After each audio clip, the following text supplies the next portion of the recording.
وأنفقوا في سبيل الله ولا تلقوا بأيديكم إلى التهلكة وأحسنوا إن الله يحب المحسنين।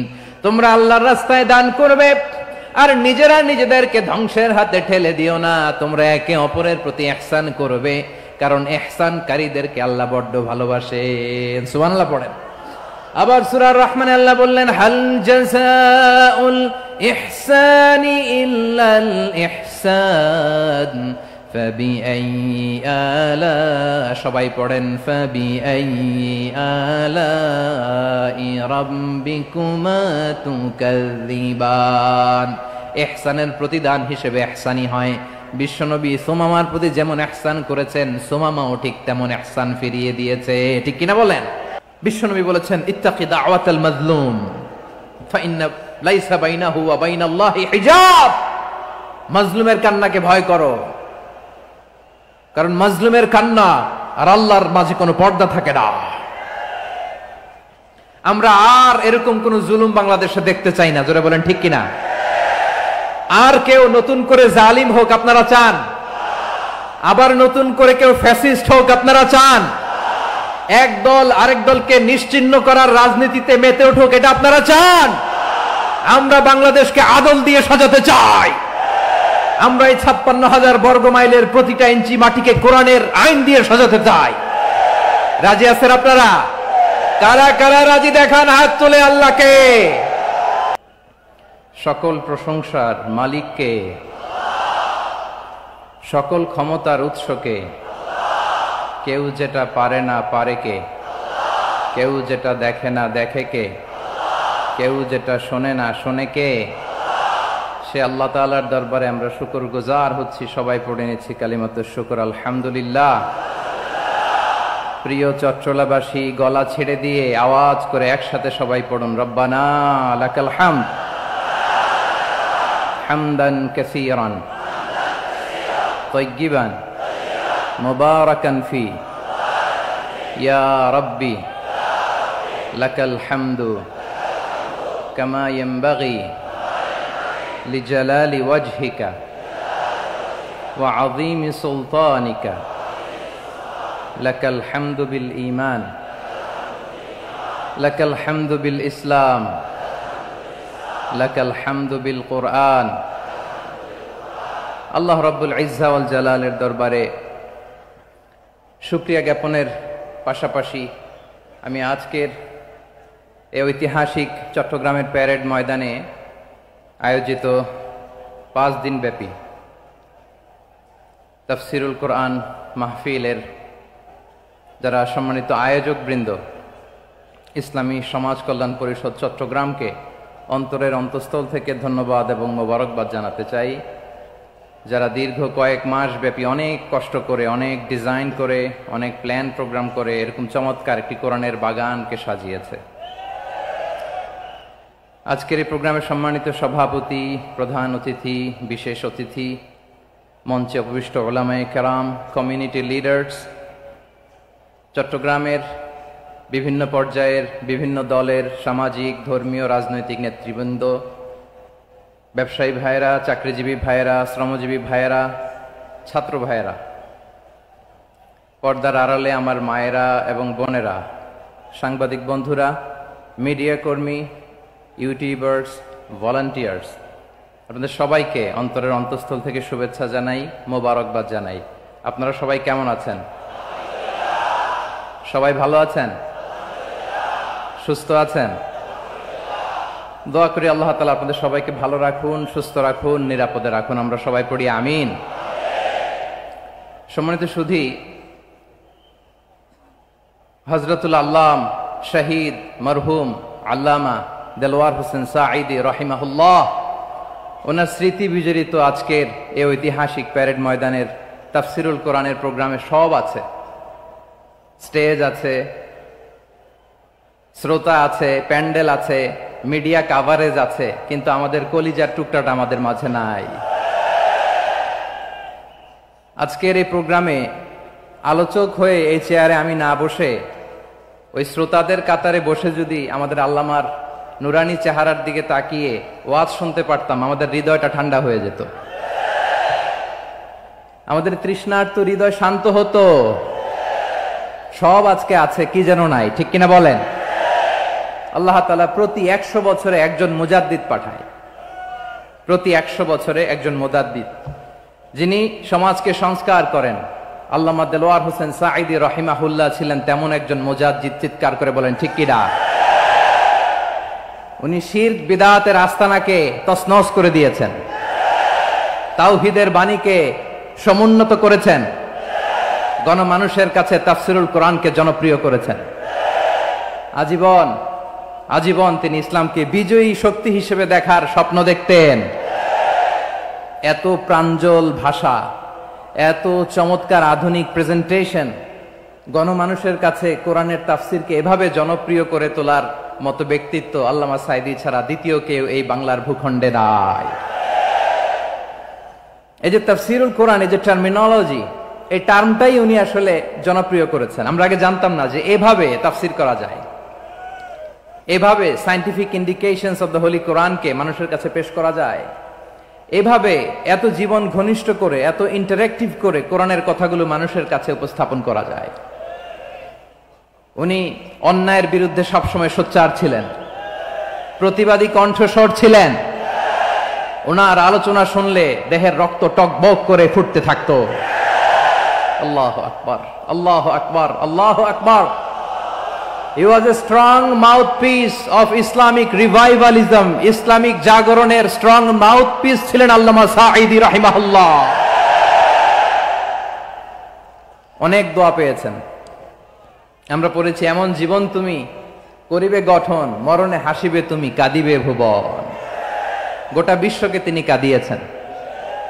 আল্লামা যখন ইন্তেকাল করলেন, আমি তখন মালয়েশিয়া থেকে যুক্তরাষ্ট্রে একটা কনফারেন্সে যোগ দিতে যাচ্ছি, কাতার এয়ারলাইন্সে। মালয়েশিয়া থেকে দোহাতে নামলাম।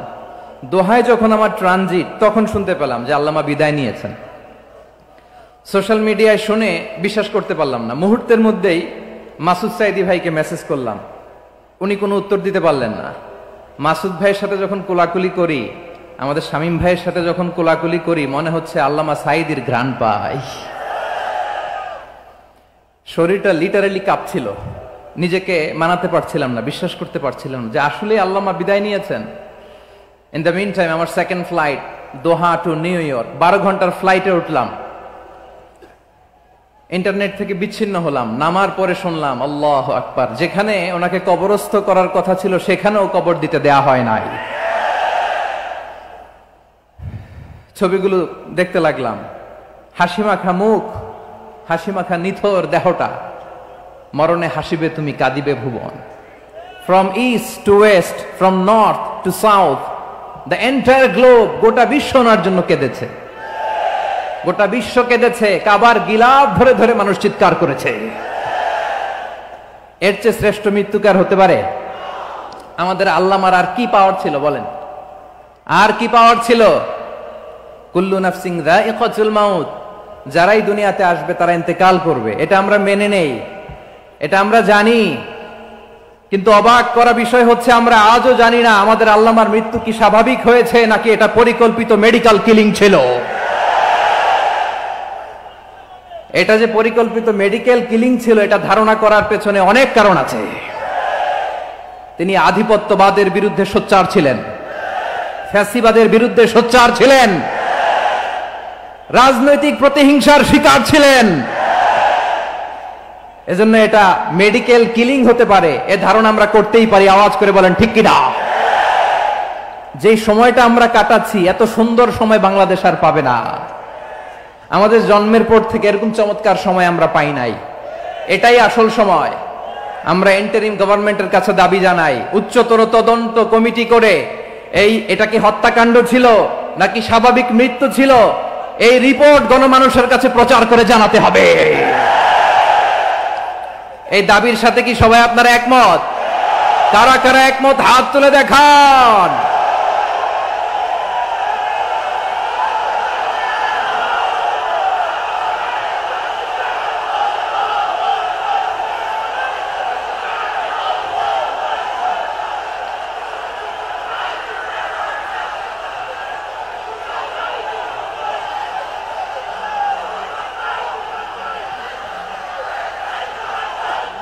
আমার প্রিয় ভাইয়েরা, প্রিয় চট্টলাবাসী, আল্লাহ তাআলা তার এই মুখলেস গোলামকে তার জান্নাতুল ফেরদাউসের মেহমান হিসেবে কবুল করুক, তার জীবনের সকল খেদমাগুলোকে কবুল করুক, জান্নাতুল ফেরদাউসের আলা মাকামে তাকে মেহমান হিসেবে কবুল করুক। আল্লামা শহীদ দেলোয়ার হোসেন সাঈদী রাহিমাহুল্লাহ, উনি ছাড়াও এই ঐতিহাসিক ময়দানে কথা বলেছেন আল্লামা লুৎফুর রহমান রাহিমাহুল্লাহ। চলে গিয়েছেন আমাদেরকে ছেড়ে। তিনি বলতেন, ইনশাআল্লাহ মিজান আবার আসবে। হুজুর, আমি তো আসলাম, আপনি তো আমাদেরকে ছেড়ে চলে গেলেন। আল্লাহু আকবার, আল্লাহু আকবার, আল্লাহু আকবার। গলায় কোনো সুর ছিল না, সুর দিয়ে কথা বলতেন না, কিন্তু এত চমৎকার শব্দের বুনন, এত চমৎকার প্রেজেন্টেশন, এত চমৎকার ভাবে ঐতিহাসিক বর্ণনাগুলো তিনি উপস্থাপন করতেন। মন্ত্রমুগ্ধ হয়ে আমরা আল্লামা লুৎফুর রহমানের কথা শুনেছি। আমরা হযরতুল আল্লাহ লুৎফুর রহমান রাহিমাহুল্লাহর জন্য এই বিশাল ময়দান থেকে দোয়া করছি, আল্লাহ তাআলা তুমি তোমার এই খাদেমকে জান্নাতের মেহমান হিসেবে কবুল করে নাও। আরো অনেক আল্লামারা এখানে কথা বলেছেন, বিশেষ করে বাইতুল শরফের মরহুম পীর সাহেব হুজুর থেকে শুরু করে আরো যারা যারা তারকাতুল্য ওলামায়ে কেরাম এই চট্টগ্রামের ময়দানে কথা বলেছেন, আলো ছড়িয়েছেন। আমরা এই লক্ষ লক্ষ তাওহীদি জনতাকে নিয়ে তাদের জন্য দোয়া করছি, আল্লাহ তাআলা ওনাদের জীবনের সকল ভুল ত্রুটি ক্ষমা করে দিয়ে তাদেরকে জান্নাতুল ফেরদাউসের মেহমান বানিয়ে নিক।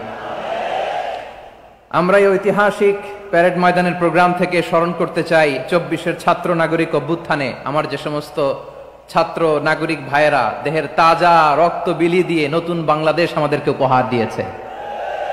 বিশেষ করে আপনাদের এই চট্টগ্রামের শহীদ ফয়সাল, শহীদ ওয়াসিম সহ সকল শহীদকে আল্লাহ তাআলা কবুল করুক। আমরা সবাই পড়ি আমিন। প্রিয় ভাইয়েরা, আমি নগণ্য একজন কোরআনের ছাত্র, এত বিশাল মঞ্চে এত বড় প্ল্যাটফর্মে কথা বলা আমার জন্য সাজে না। তারপরও আমাদের মুরব্বীরা আমাদের ডানে বায়ে বসে আছেন, ওনাদের আদেশ ক্রমে, ওনাদের অনুমতি ক্রমে কিছু কথা আজকের এই ঐতিহাসিক প্রোগ্রামে আপনাদের সামনে উপস্থাপন করার চেষ্টা করব। ওমা তৌফিক ইল্লা বিল্লাহ। প্রিয় ভাইয়েরা, 5 দিন ব্যাপী এই তাফসিরুল কোরআনের প্রোগ্রামে অনেক ওলামা হযরত কথা বলেছেন। যারা কোরআন সুন্নাহ থেকে আমাদেরকে কোরআনের কথাগুলো শোনালেন, আমরা যেন সেগুলো আমল করতে পারি, আল্লাহ আমাদেরকে তৌফিক দান করুক। শুরুতে আমাদের নিয়তটাকে খালেস করে নেওয়া দরকার। এই যে গ্যাদারিং, এই যে হিউজ শোডাউন, এগুলো যদি আমাদের নিজেদেরকে পরিবর্তন না করে তাহলে এতে কোনো লাভ নাই। জোরে বলেন ঠিক কিনা? এই প্রোগ্রাম যদি আমাদের জীবনকে পরিবর্তন করে, আমাদের চিন্তার ডিএনএ কে চেঞ্জ করে দেয়, তাহলেই চট্টগ্রামের প্যারেড ময়দান সার্থক। আসুন আমরা চিন্তাকে খালেস করে নেই। আমরা সবাই নিয়ত করি যে যতটুকু কথা আমরা কোরআনের আলোকে শুনবো, আমলের নিয়তে শুনবো ইনশাআল্লাহ। বলেন সবাই। আপনারা সবাই ঠিকঠাক আছেন তো? কখন আসছেন আপনারা? সবাই আসছেন কখন? সকালে, কেউ দুপুরে, 9টায়? আল্লাহ আল্লাহ আল্লাহ। দুপুরের খাবার খাওয়ার সুযোগ হয়েছিল? খান নাই? রোজা রাখছেন? আহা, আমি কি দিয়ে বিদায় দেব আমার এই ভাইগুলোরে? আল্লাহ তুমি আমার ভাইগুলোরে কবুল করো। ইসলামের পক্ষের এই গণজোয়ারকে আগামীর বাংলাদেশের ইসলামের জন্য তুমি কবুল করো। যেই ভালোবাসা ইসলামের জন্য হয়, যেই গণজোয়ার কোরআনের জন্য হয়, পৃথিবীর কোন শক্তি দিয়ে সেটাকে আটকানো যায় না। জোরে বলেন ঠিক কিনা? এজন্য গ্রাজুয়ালি, সিস্টেম্যাটিক্যালি, মেথোডোলজিক্যালি আমাদেরকে আগাতে হবে, শুধু আবেগ দিয়ে নয়। বিবেকেরও দরকার আছে না নাই? প্রিয় ভাইয়েরা, আসুন, আমাদের কথা অনেক বেশি, সময় অনেক কম। আমরা আর কাল বিলম্ব না করে মহাবিশ্বয় মহাগ্রন্থ আল কোরআন আল কারীম থেকে কিছু কথা শুনি। আমি যেই টপিকটা নিয়ে আজকের ঐতিহাসিক চট্টগ্রামের প্যারেড ময়দানের তাফসিরুল কোরআন প্রোগ্রামে আলোচনা করব, সেটা হচ্ছে সূরাতু আন-নাহলের 90 নম্বর আয়াত নিয়ে কিছু কথা আমরা উপস্থাপন করবার চেষ্টা করব ইনশাআল্লাহ। আমার খুতবার শুরুতেই আপনারা মোটামুটি আন্দাজ করে ফেলেছেন যে আমি কি নিয়ে আলোচনা করব, কারণ যে আয়াতটি আমি তেলাওয়াত করেছি এই আয়াতটি প্রায়শই এই ভূখণ্ডে, এই বাংলাদেশে জুমার দিনে খতিব সাহেবরা দ্বিতীয় খুতবা শেষের দিকে পড়ে না? কি কমন পড়ছে? ইন্নাল্লাহা ইয়া'মুরু বিল আদলি ওয়াল ইহসান ওয়া ইতা'i যিল কুরবা ওয়া ইয়ানহা আনিল ফাহশাই ওয়াল মুনকারি ওয়াল বাগি ইয়া'iদুকুম লাআল্লাকুম তাযাক্কারুন। মুখস্থ আছে না সবার? আসুন আমরা এই আয়াতের সরল অর্থ, এর মর্মবাণী, এর সংক্ষিপ্ত তাফসীর সবাই মিলে আজকের এই প্রোগ্রাম থেকে উদ্ধার করার চেষ্টা করি। আপনারা মনোযোগী আছেন তো? ইনশাআল্লাহ। এই আয়াতটা অনেক কম্প্রিহেন্সিভ একটা আয়াত। সাইয়েদনা আব্দুল্লাহ ইবনে মাসউদ রাদিয়াল্লাহু তাআলা আনহু উনি বলেছেন, ইন্নাহা মিন আজমাই আয়াতিল কুরআন, এটা কোরআনের সবচেয়ে জামে মানে আয়াত। যদিও ছোট্ট আয়াত, অল্প কিছু কথামালা, কিন্তু তিনি বলতেন এটা কোরআনের সবচাইতে জামে মানে সবচেয়ে কম্প্রিহেন্সিভ একটা আয়াত, যেখানে কথা কম, শব্দ কম, কিন্তু এটার দোতনা, এটার আবেদন, এটার মিনিং অনেক বেশি। সুবহানাল্লাহ। এই আয়াতে আল্লাহ তাআলা বেসিক্যালি আমাদেরকে তিনটা বিষয়ে আদেশ করেছেন আর তিনটা বিষয়ে বারণ করেছেন, মানে নিষেধ করেছেন। আওয়াজ করে বলুন, আদেশ করেছেন কয়টা? প্রিয় চট্টলার ভাইয়েরা, আমার মতো এই যে তিন আঙ্গুল উঁচু করে বলেন, আদেশ করেছেন কয়টা? আবার নিষেধও কয়টা? মানবো তো আমরা ইনশাআল্লাহ? বলেন সবাই। 3 do's and 3 don'ts, do's and don'ts, তিনটা আদেশ, তিনটা নিষেধ। এই তিনটা আদেশ আর তিনটা নিষেধের ভেতরে আল্লাহ তাআলা গোটা ইসলামী শরিয়ার মূল নির্যাসকে ঢুকিয়ে দিয়েছেন। সুবহানাল্লাহ। এই ছোট্ট একটা আয়াতে গোটা ইসলামী শরিয়ার, the gist, the cream of the creams, গোটা ইসলামী শরিয়ার মূল নির্যাসকে আল্লাহ ঢুকিয়ে দিয়েছেন। তিনটা আদেশ আর তিনটা নিষেধ। আসুন আমরা সরাসরি কোরআন থেকে শুনি, সবাই পড়ুন। আউযু বিল্লাহি মিনাশ শাইতানির রাজীম। বিসমিল্লাহির রহমানির রহিম। ইন্নাল্লাহা ইয়া'মুরু বিল আদলি ওয়াল ইহসানি ওয়া ইতা'i যিল কুরবা ওয়া ইয়ানহা আনিল ফাহশাই ওয়াল মুনকারি ওয়াল বাগি ইয়া'ইযুকুম লা'আল্লাকুম তাযাক্কারুন।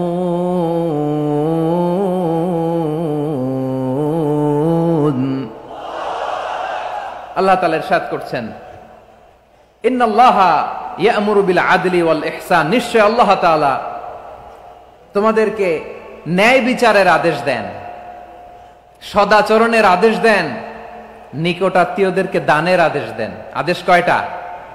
আওয়াজ করে সবাই বলুন তো কয়টা?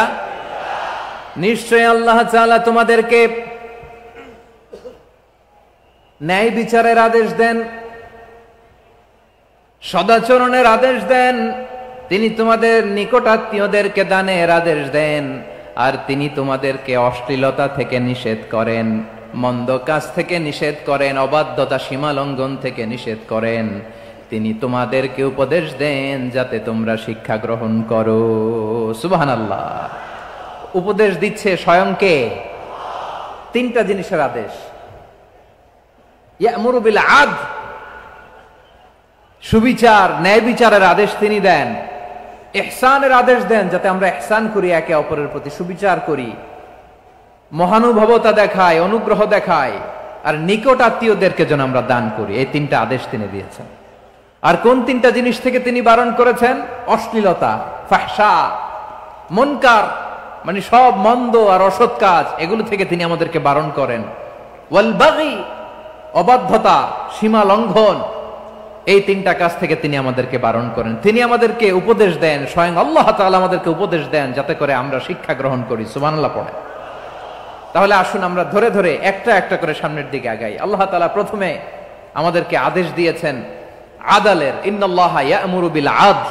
আওয়াজ করে বলুন আল আদাল। সবাই পড়ুন আল আদাল। আমরা উর্দু জানি, হিন্দি জানি, অনেকে ইংরেজিও জানি, কিন্তু আরবি শব্দগুলো আমাদের মুখ দিয়ে বেরোতে চায় না। আওয়াজ করে বলুন আল আদাল। মাশাআল্লাহ। ইন্নাল্লাহা ইয়া'মুরু বিল আদল। আল্লাহ তাআলা আমাদেরকে আদলের আদেশ দেন। আদল অনেকে না বুঝলেও আদালত শব্দটা বুঝবেন। আদালত, আদালত, আদালত বুঝেন না? যেখানে বিচার কার্যের ফয়সালা করা হয়, কোর্ট কাচারি, আদালত, এটা তো ভেরি কমন। এটা শুনছেন না সবাই? আদালত, যেখানে ন্যায় বিচার হবে, সুশাসন হবে। কিন্তু ভাগ্যের কি নির্মম পরিহাস, ওখান থেকে মিথ্যা সাক্ষী দিয়ে মনমতো রায় দিয়ে দেয়া হয়। এগুলোর পরিবর্তন হওয়ার দরকার আছে না নাই? প্রিয় ভাইয়েরা, আদালত, আল আদ, ইংরেজিতে বলে জাস্টিস, ন্যায় বিচার, সুবিচার, সুশাসন, জাস্টিস, আল আদাল, সব জায়গায় এই জাস্টিস থাকা দরকার। Justice should be prevailed in the society. The mission of all prophet was to uphold the justice.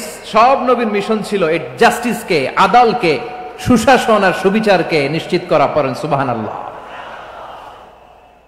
And the core message of every divine scripture was to uphold justice. পৃথিবীর সব আসমানি কিতাবের মূল শিক্ষা ছিল এই জাস্টিসকে সমাজে এনশিওর করা, সুবিচার, সুশাসনকে এনশিওর করা। তাহলে প্রিয় ভাইরা, আমরা বুঝতে পারলাম আল আদ শব্দের মানে হচ্ছে ইনসাফ বা সুবিচার বা ন্যায় বিচার। এটা হচ্ছে একটা general meaning, very general meaning. আপনি যদি ইন ডেপথ বুঝতে চান, আরো ভেতরে যান, তাহলে আদাল মানে হচ্ছে সমন্বয়, আদাল মানে হচ্ছে ভারসাম্য, ব্যালেন্স। আদাল মানে হচ্ছে মধ্যম পন্থা। সুবহানাল্লাহ পড়েন। কারণ সব সময় সমান সমান হইলেই সুবিচার হয় না। কথা কি বুঝতেছেন? ইসলামের দ্য কনসেপ্ট অফ আদাল, এটা এমন আদাল, এটা সব সময় সমান সমান নয়। যখন সমান সমান দেয়া দরকার, ইসলাম সমান সমান দেয়। যখন ব্যালেন্স করা দরকার, চেক এন্ড ব্যালেন্স, সমন্বয়, ভারসাম্য করা দরকার, তখন ইসলাম ভারসাম্য করে দেয়। এটার নাম আদাল। সুবহানাল্লাহ। সহজ করে আপনাদেরকে বুঝাই। যেমন ধরুন, একটা পরিবারের 3 জন সদস্য, স্বামী, স্ত্রী আর সন্তান। তাদের সকালবেলার ব্রেকফাস্টে স্বামীর, সকালের নাস্তায় স্বামীর 3টা রুটি লাগে, স্ত্রীর 2টা লাগে, আর সন্তানের 1টা রুটি লাগে। এখন আমি যদি সমান সমান করে আদল করতে চাই, সবাইকে যদি 3টা করে রুটি দেই, তাহলে স্বামী বেচারার জন্য ঠিক আছে? কি বলেন? কথা কি বুঝতেছেন না কষ্ট হয়ে যাচ্ছে? যদি সমান সমানের নিয়মে আগাই, তাহলে 3টা করে যদি রুটি দেই, স্বামীর জন্য ওকে, কিন্তু স্ত্রীর জন্য 1টা বেশি হয়ে যায়। আর সন্তানের জন্য কয়টা বেশি হয়? আচ্ছা, এই তো বুঝতেছেন, মাশাআল্লাহ। আচ্ছা, 2টা করে যদি সবাই রে দেয় সমান সমান নীতিতে, তাহলে স্ত্রীর জন্য, স্ত্রী বেচারির জন্য ঠিক আছে, কিন্তু স্বামীর কয়টা কম পড়ে? আর সন্তানের বেশি হয়ে যায় কয়টা? আচ্ছা, সমান সমান নীতিতে সবাইকে যদি সকালের নাস্তার জন্য 1টা করে রুটি দেই, সন্তানের জন্য ঠিক আছে, কিন্তু স্ত্রী বেচারির কম পড়ে কয়টা? স্বামীর কম পড়ে কয়টা? 2টা। কথা কি বুঝতেছেন? আর আমি যদি স্বামীকে দেই 3টা, স্ত্রীকে দেই 2টা, আর সন্তানকে দেই 1টা, তাহলে কারো অপচয় হবে না। যার যতটুকু দরকার ঠিক ততটুকুই কাজে লাগবে। চিল্লায় বলেন ঠিক কিনা? এটাই হচ্ছে ইসলামের আদাল, যেখানে যার যতটুকু দরকার তাকে সেখানে ঠিক ততটুকু দিয়ে দেওয়ার নামই হচ্ছে আদাল। চিল্লায় পড়েন আল্লাহু আকবার। রব্বুল আলামিন বলেন, ইউসিকুমুল্লাহু ফি আওলাদিকুম লিযযাকারি মিসলু হাযযিল উনসায়াইন। আল্লাহ তোমাদেরকে ওসিয়ত করেন, তোমাদেরকে আদেশ দেন, উত্তরাধিকার সম্পদ যখন বন্টন হবে, ছেলেরা যতটুকু পাবে, মেয়ে পাবে তার অর্ধেক। সুবহানাল্লাহ বলেন। দেখেন, ছেলে যদ্দূর, মেয়ে অর্ধেক, ছেলে ডবল পাবে। আপাত দৃষ্টিতে মনে হয় এখানে অবিচার হয়েছে, কিন্তু আসলে কি অবিচার হয়েছে? আপনি বিয়ের ক্ষেত্রে যান, ওইখানে আবার ছেলে মোহরানা দেয়, মেয়ে সেখানে মোহরানা পায়। তাহলে চেক এন্ড ব্যালেন্স, ভারসাম্য, ব্যালেন্স, মধ্যম পন্থা এখানে আছে না নাই? এটাই হচ্ছে ইসলামের আদল। আল্লাহ তাআলা এই আদলের আদেশ দিয়েছেন, সুবিচার, ন্যায় বিচার, সুশাসন এবং ভারসাম্যের আদেশ দিয়েছেন। প্রিয় ভাইয়েরা, একটি শান্তিময় সমাজ, একটা সমৃদ্ধ সমাজ, একটা মানবিক সমাজ যদি আমরা পেতে চাই, এই আয়াতের মধ্যে যতগুলো পয়েন্ট আছে সবগুলোর বাস্তবায়ন লাগবে। কথা বুঝতে পেরেছেন? বলেন, আওয়াজ করে বলেন, আমরা একটা শান্তির সমাজ চাই কি চাই না? আমরা একটা সমৃদ্ধ বাংলাদেশ চাই কি চাই না? আমরা একটা মানবিক বাংলাদেশ চাই কি চাই না? এই আয়াতে আল্লাহ তাআলা একটা মানবিক সমাজের রূপরেখা টেনেছেন। তার প্রথম কথা হচ্ছে, ইন্নাল্লাহা ইয়ামুরু বিল আদল। আল্লাহ তাআলা তোমাদেরকে আদলের নির্দেশনা দেয়, সুবিচার, সুশাসনের নির্দেশনা দেয়। যে সমাজে আদল থাকে না, সেই সমাজে জুলুম মানুষের ঘাড়ে চেপে বসে। আদলের বিপরীত হচ্ছে জুলুম। আদলের বিপরীত কি? জুলুম বা জাওর, অত্যাচার, অবিচার, বৈষম্য। এই যে বৈষম্য বিরোধী ছাত্র আন্দোলন, কমন পড়ছে? এই যে একজন সমন্বয় একটু দেখা করলো আমার সাথে, জুলুম মানে হচ্ছে বৈষম্য। বৈষম্যের স্থান ইসলামে নাই, অবিচারের স্থান ইসলামে নাই, জুলুমের স্থান ইসলামে নাই। আল্লাহ তাআলা বলেন যে আমি জুলুমকে নিজের জন্য হারাম করেছি এবং তোমাদের জন্য হারাম করেছি। বিশ্বনবী ফরমান, আল্লাহ তাআলা বলেন হাদিসে কুদসিতে, ইয়া ইবাদি ইন্নী হারামতুয যুলমা আলা নাফসি ওয়া জাআলতুহু বাইনাকুম মুহাররামান ফালা তাযালামু। আমার গোলামেরা শোনো, নিশ্চয় আমি আল্লাহ তাআলা জুলুমকে আমি আমার উপরে হারাম করেছি, অনুরূপভাবে জুলুম করাকে তোমাদের উপরেও হারাম করেছি। ফলে ফালা তাযালামু, তোমরা একে অপরের সাথে জুলুম করো না। নির্দেশনাটা কার? খবরদার, জুলুমের সাথে আমাদের কোনো সম্পর্ক নাই। আল্লাহ তাআলা আদলের আদেশ দিয়েছেন, আদালতের আদেশ দিয়েছেন, সুশাসনের ন্যায় বিচারের আদেশ দিয়েছেন। ইন্নাল্লাহা ইয়ামুরু বিল আদল, আমাদেরকে আদল প্রতিষ্ঠা করতে হবে। জুলুমের সাথে ইসলামের কোনো সম্পর্ক নাই। আল্লাহ তাআলা জালিমদের জন্য কঠিন শাস্তি প্রস্তুত করে রেখেছেন। যারা এই আদলকে ভুলুণ্ঠিত করে জুলুমের রাস্তায় হাঁটতে চায়, তাদের প্রাপ্য কিয়ামতের ময়দানে বুঝিয়ে দিবে কে? আল্লাহ তাআলা তাদের প্রাপ্যকে বুঝিয়ে দিবেন। এজন্য বিশ্বনবী বলে, খবরদার, তোমরা ইনসাফ করবে, আদল করবে, জুলুম করবে না। আয-যুলমু যুলুমাতুন ইয়াউমাল কিয়ামা, জুলুম কিয়ামতের দিন অন্ধকার হয়ে জালিমের ঘাড়ে চেপে বসবে। আবার বিশ্বনবী বলতেন, ইত্তাকি দাওয়াতাল মাজলুম, খবরদার, তোমরা মজলুমের কান্নাকে ভয় করো। ফাইন্নাহু লাইসা বাইনাহু ওয়া বাইনাল্লাহি হিজাব, কেননা মজলুমের কান্নার মাঝে আর আল্লাহর আরশের মাঝে কোনো পর্দা থাকে না। বিশ্বাস হয়? এই কথা বিশ্বাস হয়? এর জলজ্যান্ত প্রমাণ তো আমরা নিজেরাই দেখলাম। হ্যাঁ, মজলুমের কান্না ফুলে ফেপে মহিরুহ হয়ে পাহাড়ের মতো হয়ে বিস্ফোরিত হয়ে জালিমের মসনদকে ছারখার করে দিয়েছে। এর প্রমাণ তো আমরা নিজেরাই তো দেখলাম। জালিমের পরিণতি কি হয় আমরা জীবদ্দশাই তো দেখলাম। এমনও কোন জুলুম নাই যে হয় নাই, ঠিক কিনা বলেন? আহারে জুলুম, আহারে জুলুম। রিসেন্টলি আয়না ঘরের কিছু ছবি প্রকাশিত হয়েছে সোশ্যাল মিডিয়ায়, দেখেছেন আপনারা? হ্যাঁ, ছোট্ট একটা জায়গা, স্বাধীন মানুষকে প্রাণীর মতো, পাখির মতো খাঁচায় বন্দি করে রেখেছে। কখন দিন কখন রাত কিচ্ছু জানে না, কখন দিন কখন রাত কিছু জানে না। বছরের পর বছর কেটে গিয়েছে। এক্সট্রা জুডিশিয়াল কিলিং এর কোনো হিসাব নাই, বিচার বহির্ভূত হত্যা, এনফোর্স ডিসঅ্যাপিয়ারেন্স, গুম, যেটা সবচাইতে বড় মানবতা বিরোধী অপরাধ। কত মানুষ যে গুম হয়েছে তার কোনো ইয়ত্তা নাই।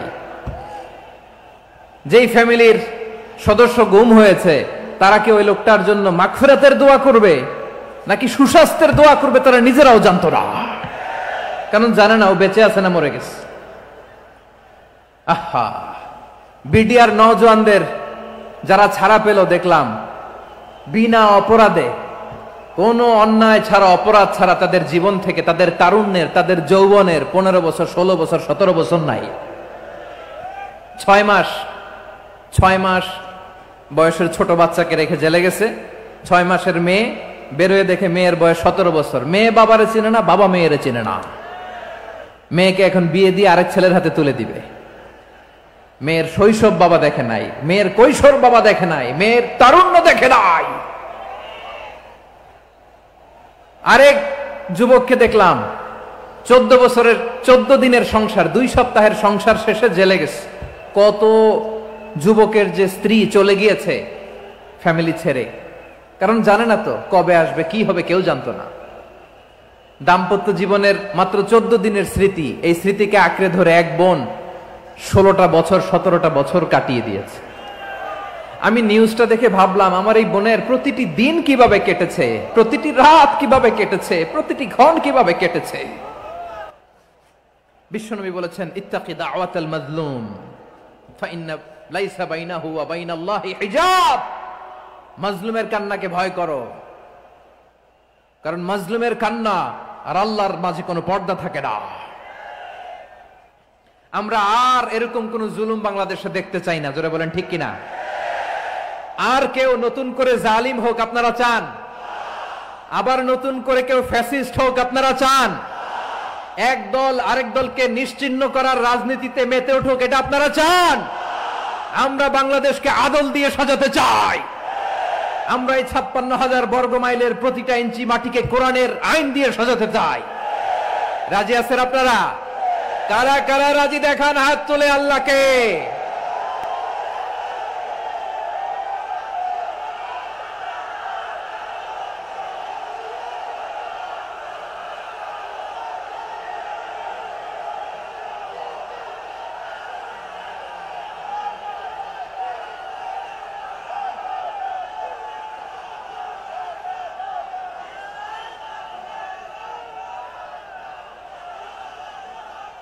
বসুন আমার প্রিয় বীর চট্টলার তৌহিদি মুসলমান, আমরা আর নতুন করে কেউ জালিম হোক এটা চাই না।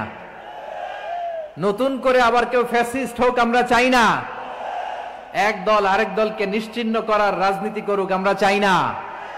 আমরা সুশাসনের বাংলাদেশ চাই। আমরা মানবিক বাংলাদেশ চাই।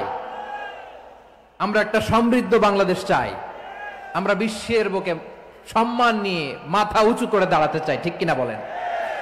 আল্লাহ বললেন, এটা যদি তোমরা চাও, একটা সমৃদ্ধ সমাজ যদি বিনির্মাণ করতে চাও, মানবিক সমাজ যদি বিনির্মাণ করতে চাও, আমি তোমাদেরকে সেজন্য প্রথমেই আদালতের নির্দেশ দিলাম। ইন্নাল্লাহা ইয়া'মুরু বিল আদল, নিশ্চয় আল্লাহ তাআলা তোমাদেরকে ন্যায় বিচার সুশাসন এটার আদেশ দেন। সুবহানাল্লাহ। আদাল, ন্যায় বিচারের আদেশ আল্লাহ তাআলা কোরআনের বিভিন্ন আয়াতে দিয়েছেন। আল্লাহ তাআলা বলছেন, ইন্নাল্লাহা ইয়া'মুরুকুম আন তুআদ্দুল আমানাতি ইলা আহলিহা ওয়া ইযা হাকামতুম বাইনান নাসি আন তাহকুমু বিল আদল ইন্নাল্লাহা নি'ম্মা ইয়া'iযুকুম বিহি ইন্নাল্লাহা কানা সামিআন বাসীরা। আল্লাহ তাআলা বললেন, আল্লাহ আদেশ দিচ্ছেন, যে ব্যক্তি আমানতের হকদার তার হাতে তোমরা আমানত পৌঁছে দাও। আর যখন তোমরা বিচার কার্য করবে, বিচার ফয়সালা করবে, আদালতের সাথে করো। সুবহানাল্লাহ বলেন। ওয়া ইযা হাকামতুম বাইনান নাসি আন তাহকুমু বিল আদল, আদালতের সাথে করবা। আল্লাহ তাআলা বলেন, যারা জাজ হবে, বিচারক হবে, তাদের যদি বাদী বিবাদীর কারো সাথে শত্রুতা থাকে, কারো সাথে যদি কোনো ধরনের রেষারেষি থাকে, আল্লাহ বলেন বিচার কার্য করতে যে ওই শত্রুতা রেষারেষির কারণে আদালতের বাইরে যে অবিচার করে বিচার করো না। ওয়ালা ইয়াজরিমান্নাকুম শানাআনু কওমিন আলা আল্লা তা'দিলু ই'দিলু হুয়া আকরাবু লিত্তাকওয়া ওয়াত্তাকুল্লাহা ইন্নাল্লাহা খাবীরুম বিমা তা'মালুন। খবরদার কোন জাতির প্রতি, কোন গোষ্ঠীর প্রতি, কোন গোত্রের প্রতি আক্রোশ যেন তোমাদেরকে ন্যায় বিচার থেকে দূরে সরিয়ে না দেয়, বরং আমি আল্লাহর আদেশ হলো ই'দিলু, তোমরা আদল করো, ন্যায় বিচার করো, সুবিচার করো, সুশাসন প্রতিষ্ঠা করো। হুয়া আকরাবু লিত্তাকওয়া, এটাই তাকওয়ার সবচেয়ে কাছাকাছি। সুবহানাল্লাহ বলেন। কোরআনের বিভিন্ন আয়াতে আল্লাহ তাআলা স্পেসিফিকলি ধরে ধরে বিচার করার সময় আমরা যেন আদাল করি সেটা বলেছেন। কোরআনের কোন কোন জায়গায় আল্লাহ তাআলা এই আল আদ শব্দটা ব্যবহার করেছেন। আবার একই জিনিস ইনসাফ, সুবিচার, সুশাসন, ন্যায় বিচার, ন্যায় পরায়ণতা বুঝাতে আল্লাহ তাআলা কখনো কখনো আল কিসত শব্দটা ব্যবহার করেছেন। আওয়াজ করে সবাই বলুন আল কিসত। প্রিয় ভাইরা, সবাই আওয়াজ করে আমার সাথে সাথে বলুন আল কিসত। আল্লাহ তাআলা বলেন, ওয়া ইন হাকামতা ফাহকুম বাইনাহুম বিল কিসতি ইন্নাল্লাহা ইউহিব্বুল মুকসিতিন। যখন তুমি বিচার করবে, বিশ্বনবীকে উদ্দেশ্য করে অ্যাড্রেস করে বললেন, নবী হে, ইহুদিরা কোনো বিষয়ে মীমাংসার জন্য যদি আপনার দরবারে আসে, যদি বিচার করতে হয়, খবরদার অবিচার করবেন না, ফয়সালা যেটা করবেন কিসতের সাথে করবেন, ন্যায় পরায়ণতার সাথে করবেন, কারণ ইন্নাল্লাহা ইউহিব্বুল মুকসিতিন, নিশ্চয় আল্লাহ রাব্বুল ইজ্জাত ন্যায় পরায়ণশীলদেরকে বড্ড ভালোবাসেন। সুবহানাল্লাহ বলেন। ন্যায় পরায়ণ লোকদেরকে আল্লাহ তাআলা বড্ড ভালোবাসেন। অন্য আয়াতে আল্লাহ তাআলা বলছেন, وَنَضَعُ الْمَوَازِينَ الْقِسْطَ لِيَوْمِ الْقِيَامَةِ فَلَا تُظْلَمُ نَفْسٌ شَيْئًا, আমি কিয়ামতের দিন ন্যায় পরায়ণতার মানদণ্ড স্থাপন করব, যেটাকে আমরা মিজানের পাল্লা বলি। আল্লাহ বলেন ন্যায় বিচারের মানদণ্ড কিয়ামতের ময়দানে আমি আল্লাহ স্থাপন করব। সেদিন কারো প্রতি বিন্দু পরিমাণ, এক চুল পরিমাণ অবিচার করা হবে না, কোনো অবিচার করা হবে না। সেদিন সুশাসন হবে, সুবিচার হবে, ন্যায় পরায়ণতার সাথে বিচার হবে। আওয়াজ করে পড়েন আল্লাহু আকবার। তাহলে প্রিয় ভাইরা, যে তিনটি বিষয়ে আল্লাহ তাআলা আমাদেরকে আদেশ দিয়েছেন, তার প্রথমটা হচ্ছে আদালত, ইনসাফ, সুবিচার, ন্যায় বিচার। এটা আমরা চাই কি চাই না? বিশ্বনবী ন্যায় বিচার, ন্যায় পরায়ণতা, সুশাসন প্রতিষ্ঠিত করেন কি করেন নাই? আপনারা বিশ্বনবীর সিরাত যারা পড়েছেন, আপনি দেখবেন বিশ্বনবীর সিরাতের পরতে পরতে, বাঁকে বাঁকে, সিরাতের বাঁকে বাঁকে এই আদালতের নমুনা মেলে। সুবহানাল্লাহ বলেন। ছোট্ট একটা নমুনা রাসূল সাল্লাল্লাহু আলাইহি ওয়াসাল্লামের আসসিরা আল আতরা থেকে ছোট্ট একটা নমুনা আপনাদের খেদমতে এখানে উপস্থাপন করি। বিশ্বনবী সাল্লাল্লাহু আলাইহি ওয়াসাল্লাম মক্কা বিজয় করলেন ৮ম হিজরিতে। মক্কা বিজয় শেষে তিনি কয়েক সপ্তাহ মক্কাতে অবস্থান করলেন। ইন দ্য মিন টাইম মক্কার একটা ভেরি প্রেস্টিজিয়াস এন্ড ডিগনিফাইড ফ্যামিলির নারী চুরিতে ধরা পড়ল। কিসে ধরা পড়ল? সবাই বলেন কিসে? আমাদের সমাজে আসেনি এটা? আছে? ছোট না বড়? হ্যাঁ, হিসাব করে শেষ করা যায় না। ৩.৫ লাখ কোটি টাকা নাই উন্নয়ন প্রকল্পের নামে। উন্নয়ন প্রকল্পের নামে ৩.৫ লাখ কোটি টাকা নাই। ৩.৫ লাখ কোটি টাকা লিখতে পারবেন আপনি? এক টানে লিখতে পারবেন? বুঝতেছেন কত বড় সংখ্যা? হ্যাঁ, বনু মাখজুমিয়া গোত্রের এক নারী মক্কায় চুরিতে ধরা পড়ল। বলেন তো চুরি করলে বিধান কি? কি কাটতে হবে? চুরির বিধান হলো হাত কেটে দাও। তাও সেটা গোপনে নয়, প্রকাশ্যে জনসম্মুখে হাত কেটে দাও। বনু মাখজুমিয়া গোত্রের নারী যখন চুরিতে ধরা পড়লো, সাহাবারা চিন্তায় পড়ে গেলেন। সবেমাত্র মক্কার লোকেরা কালিমা পড়ে মুসলমান হয়েছে, ইসলামের আইন কানুন তেমন জানে না, ইসলামী শরিয়ার সাথে বেশি পরিচিত নয়। এখন যদি বিশ্বনবী চুরির যেই বিধান এটা যদি কায়েম করে হাত যদি কেটে দেয়, না জানি মক্কার লোকেরা আবার বিগড়ে যায়, না জানি মক্কার লোকেরা আবার মুরতাদ হয়ে যায়, না জানি মক্কার লোকেরা ইসলাম থেকে দূরে সরে যায়। চলো চলো, সাহাবীরা মিলে পরামর্শ করলেন, চলো বিশ্বনবীর কাছে যে বলি, ও নবী, শুধু কেবলমাত্র একমাত্র এই নারীর জন্য চুরির হাত কাটার বিধানটা আপনি একটু থামিয়ে দেন। চুরির হাত কাটার যে বিধান এখানে একটু রহিত করে দেন, বাকিগুলা কইরেন মদিনাতে যে চলবে, কিন্তু মক্কায় এবারের জন্য মাফ করে দেন। কিন্তু কে বলবে? এই যে পরামর্শ, সাজেশন, এটা কে দিবে বিশ্বনবীর কাছে? সাহাবারা চিন্তায় পড়ে গেলেন। আল্লাহর নবীর সামনে দাঁড়িয়ে আল্লাহর দেয়া হুদুদ, আল্লাহর দেয়া বিধান থামিয়ে দেওয়া, মাফ করে দেওয়া, এই কথা বিশ্বনবীর সামনে বলার সাহস তো কেউ রাখে না। কেউ কেউ বলল, বিশ্বনবীর পালক পুত্র যায়েদ বিন হারেসার সন্তান উসামারে বিশ্বনবী নাতির মতো আদর করে, বড্ড বেশি ভালোবাসে উসামারে। এজন্য সাহাবারা উসামাকে বলতো হিব্বু রাসূলিল্লাহ, বিশ্বনবীর ভালোবাসা। কি বলতো? সাহাবীরা বললেন বিশ্বনবীর ভালোবাসা হিব্বু রাসূলিল্লাহ, উসামারে পাঠাও। উসামারে বিশ্বনবী নাতির মতো স্নেহ করে, মায়া করে, ভালোবাসে। আমরা পারবো না, উসামা পারবে। সবাই মিলে ফুলিয়ে ফুসিয়ে ওসামাকে, ছোট্ট ওসামাকে রাজি করালো। ওসামা এমন এমন কথা যে তুমি বিশ্বনবীর কাছে বলতে হবে, পারবা নাকি? ওসামা বলে পারবো। সাইয়েদনা ওসামা রাদিয়াল্লাহু তাআলা আনহু তরুণ সাহাবী বিশ্বনবীর কাছে গেলেন, যে বললেন, নবী, বনু মাখজুমিয়া গোত্রের এক নারী চুরিতে ধরা পড়েছে, এবারের জন্য কি এই মহিলাটারে মাফ করে দিলে হয় না?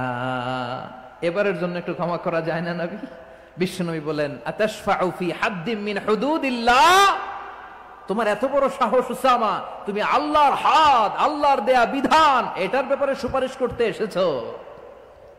তোমরা কি জানো তোমাদের আগে যত কওম, যত গোত্র, যত জনপদ ধ্বংস হয়েছে তার কারণ ছিল তাদের মধ্যে গরিবরা অন্যায় করলে তারা বিচার করত, আর ধনীরা অন্যায় করলে তারা মাফ করে দিত। খবরদার, ওয়া আইমুল্লাহ লাউ আন্না ফাতিমাতা বিনতি মুহাম্মাদিন সারাকাত লাকাতা মুহাম্মাদুন ইয়াদাহা।